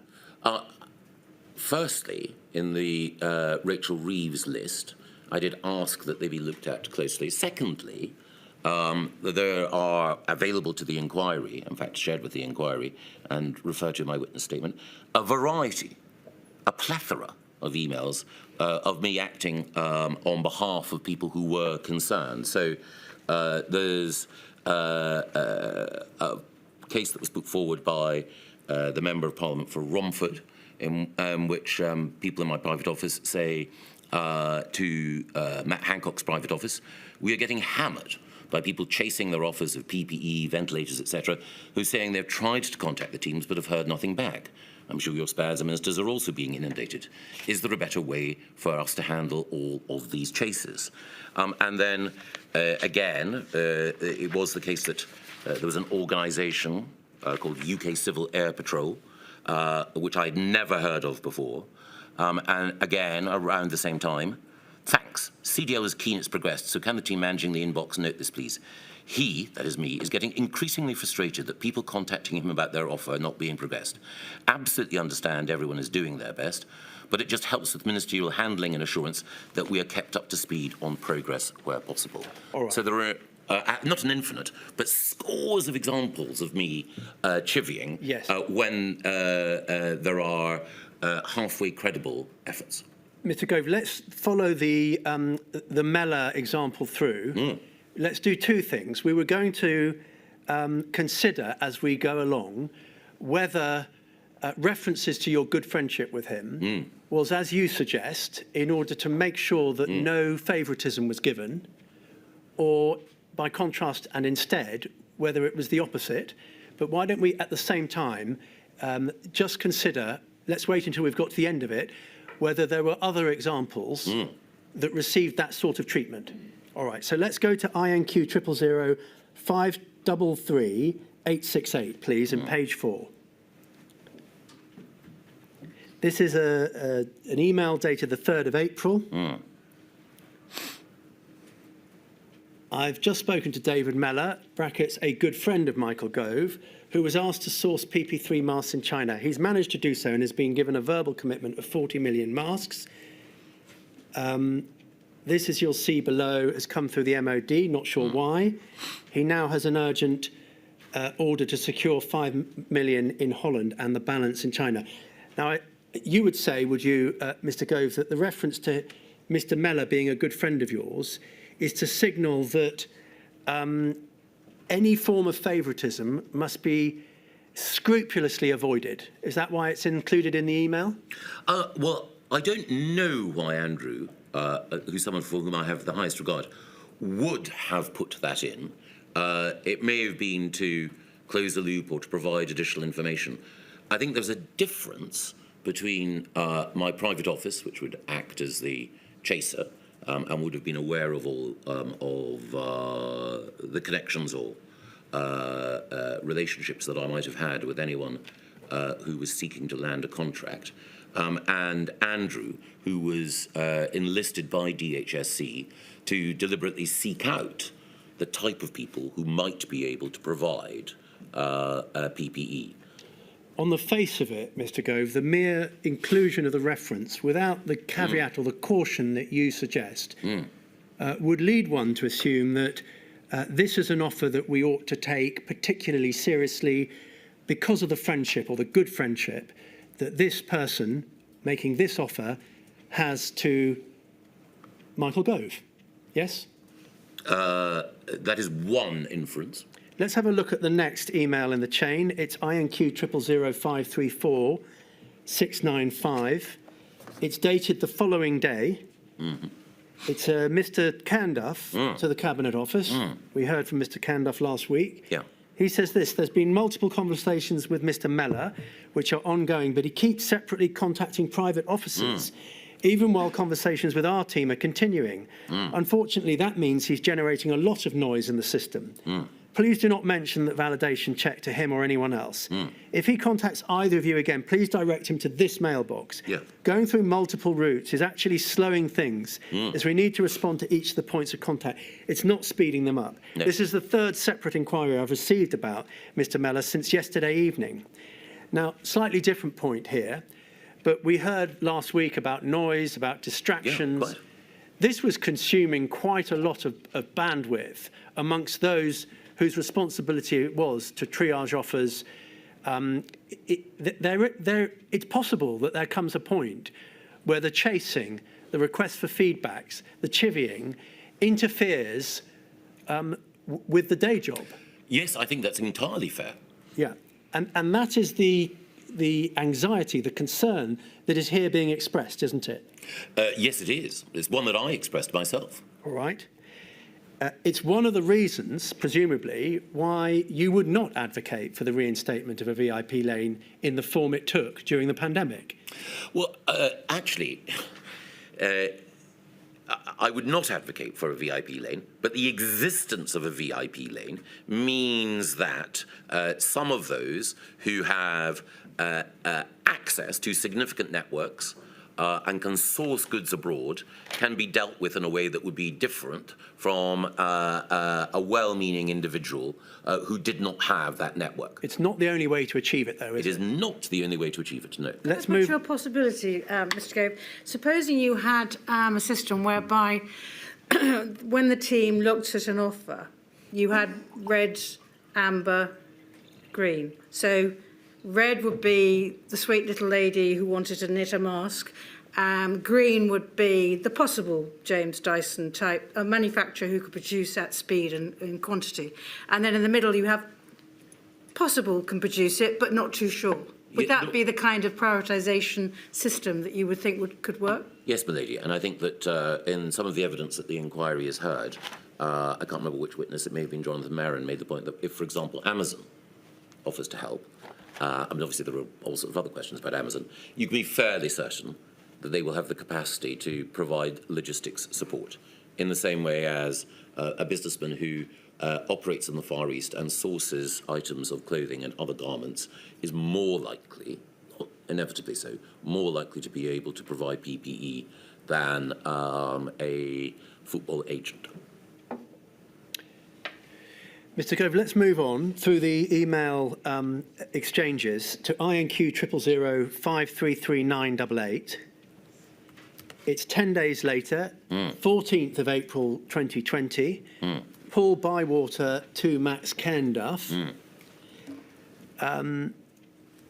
There we are. Second paragraph. David wants to. David wants to speak to me today. I don't have a problem speaking to him whilst on leave, but I wanted to check on what line I should take on his existing gown officers. We know he has Michael Gove's ear. Now, pausing there for a moment, do you think that phrase that's used is a caution against offering any form of favouritism to David Mela, or is the opposite? Is suggesting that this person should receive preferential treatment on account of his relationship, the influence that he can have with Michael Gove, on a normal reading of those words? No, I think it's something else. I think that Max here is acknowledging that these offers have been in triage for almost 2 weeks, and judging by, I don't know whose email, they had dropped through the cracks. So it would appear to be the case that, and this is no criticism of Max or any of the team, it would appear to be the case that there had been a system snafu. And Max entirely understandably said, or the person emailing Max says, I don't want to jump on a call when I know that gowns, aprons are a priority, and simply say that I can't tell him anything further. I will, if that is your advice. We all know that private officers will be following that call up fairly quickly with some urgent chasing for clarity. So the key thing there, to my mind, is concern that a provider, in this case Mr. Mela, but it could have been any provider, had not been treated with the efficiency that one would want at the the apex of efficiency, as it were, and that if it was the case that it got back to me, I might say, bloody hell, irrespective of who the person making the offer was, why is it that anyone providing something that we need desperately is not being dealt with in this way? Had it been any other provider who had contacted me and who had said there is a flaw in the system, as a number did, then I would have pursued that energetically in order to ensure that the system worked. All right, Mr. Gove, those are two competing interpretations of this email. I'm going to move on because I'm conscious of time. Could we have INQ 000 534834? It's an email from Lord Feldman to Andy Wood, in which Lord Bethel is CC'd. I've just spoken to David Mela, and once again, a good friend of Michael Gove, who has asked us. So this is actually the email we looked at earlier. Yeah. The question here. Let's just, can we scroll up to the top of it now? Because I don't think we, It says, are you able to handle this? Please confirm. It seems a terrific opportunity. And the response that Andy Wood gives is, up the top, thank you. We are on this one with Bruce and team. The price is very high, even in today's market. So we'll need extra handling. You weren't involved in discussions about price, were you? Did you know that the price being asked by Mr. Mela was approximately twice the going rate at the time? Did you know that? I did not know that.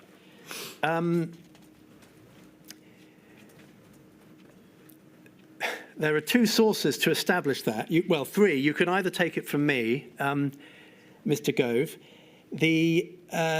Mr. Mela ended up entering into a contract through Mela Designs worth £164 million. Were you aware of that? Subsequently, yes. Yeah. And were you aware that within that contract, the average price for medical gowns was £5.87? Sorry, the average price at the time was £5.87, but Mr. Mela Designs medical gowns cost £12.64, so a little over twice the going rate. Were you aware of that? No. Yeah.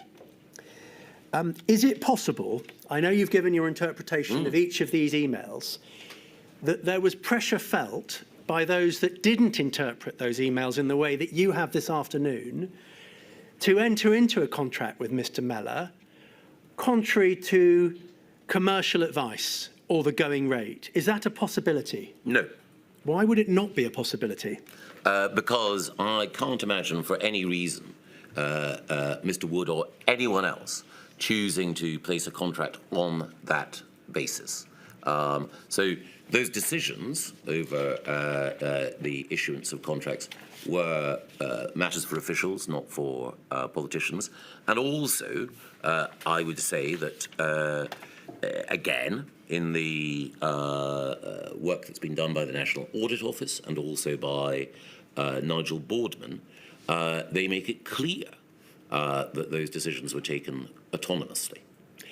Mr. Gove, finally, in your reflections section, you say the high priority lane was not the initiative of ministers, it was the idea of officials. Yes. You don't know where it originates, do you? I don't know. So you're not really able to state that with such clarity in your statement, are you? Well, I don't know of any minister who, I asked repeatedly, I don't know of any minister who initiated it, no. But I mean, it's never too late to correct an error. Are these two sentences baseless? We're going to look at this with other witnesses, Mr. Gove. The high priority lane was not the initiative of ministers. It was the idea of officials. You simply don't know whether that's correct or incorrect, do you? To the best of my knowledge, I do, yeah.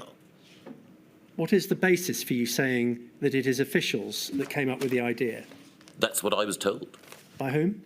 By the officials with whom I was working in order to ensure that my evidence could be consistent with the high standards the inquiry requires.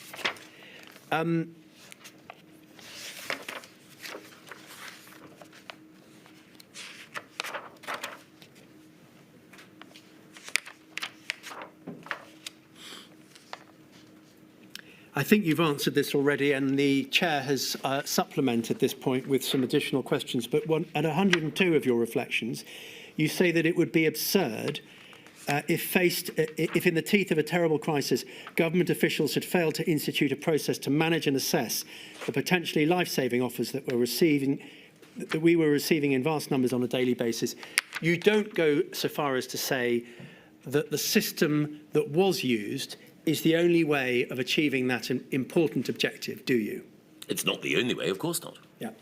All right, Mr. Gove, thank you. Those were all my questions. I gather there are questions for you that will come to you from others. There's some questions from Ms Mitchell. This time I've got it right. Who sits there? Mr Gove, I appear as instructed by Amar Anwar and Company on behalf of the Scottish COVID bereaved.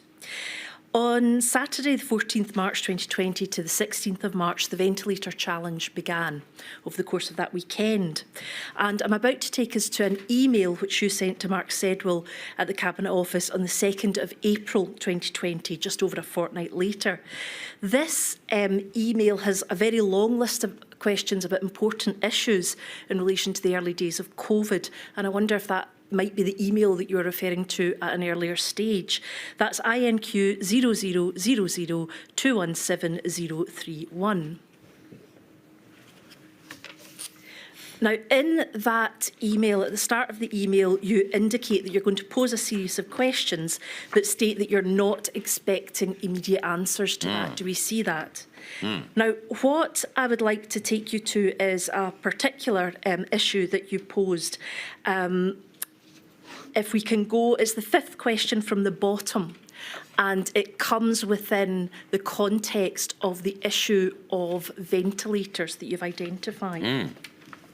And a question you posed, and it's certainly no daft laddie questions, is are we certain we've approached every possible domestic supplier, collaborator in the private sector? What can the Chemical Industries Association offer? What has been the structured set of conversations with the wider life sciences or biosciences sector?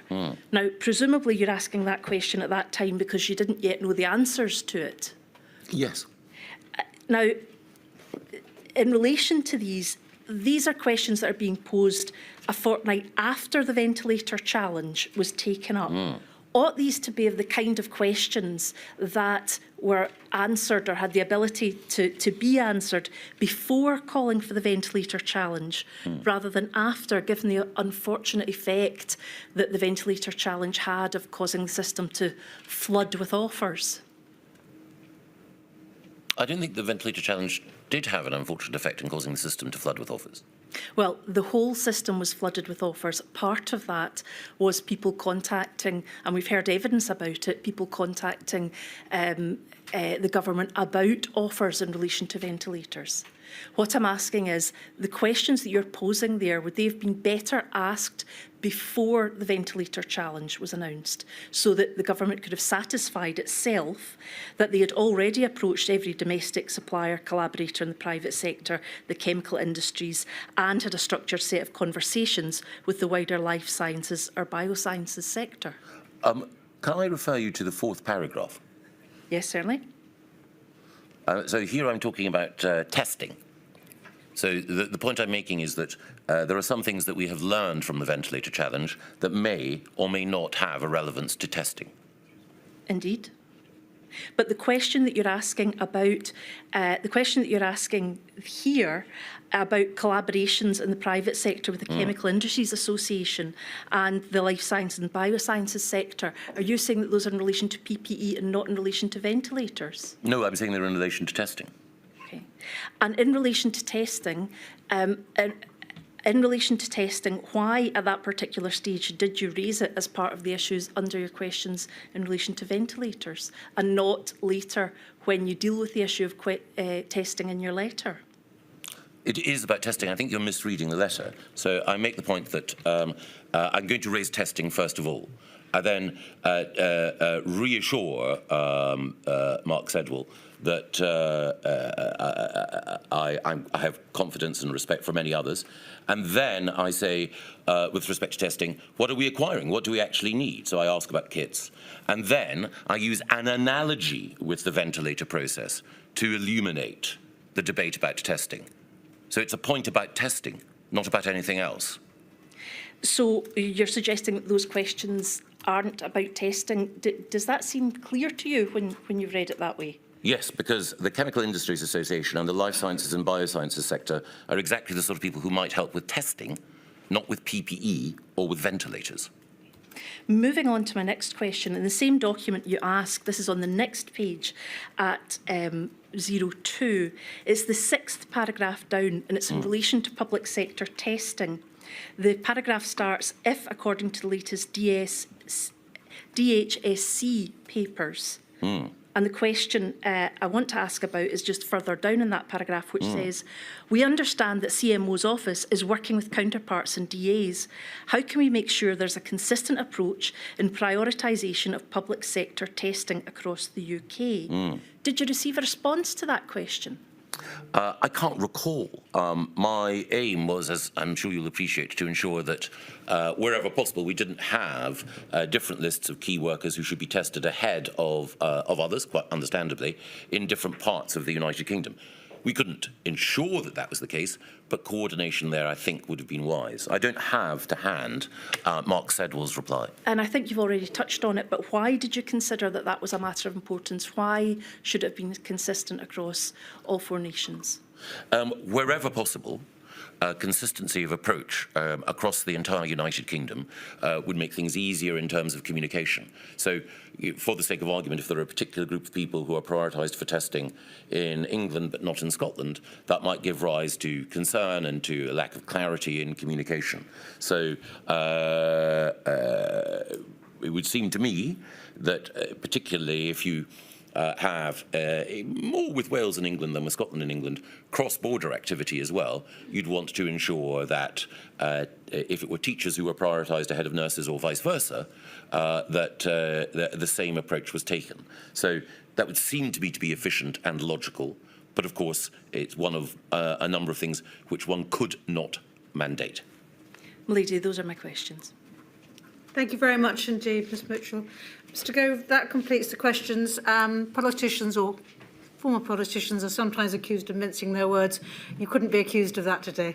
Thank you very much for your help. I know that the burden I impose on people like you, asking you to come back, prepare written statements, coming on to give evidence. But as you'll understand, it's because of the wide range of responsibilities you had and my very wide terms of reference. So thank you for your help. Not at all. Thank you, my lady.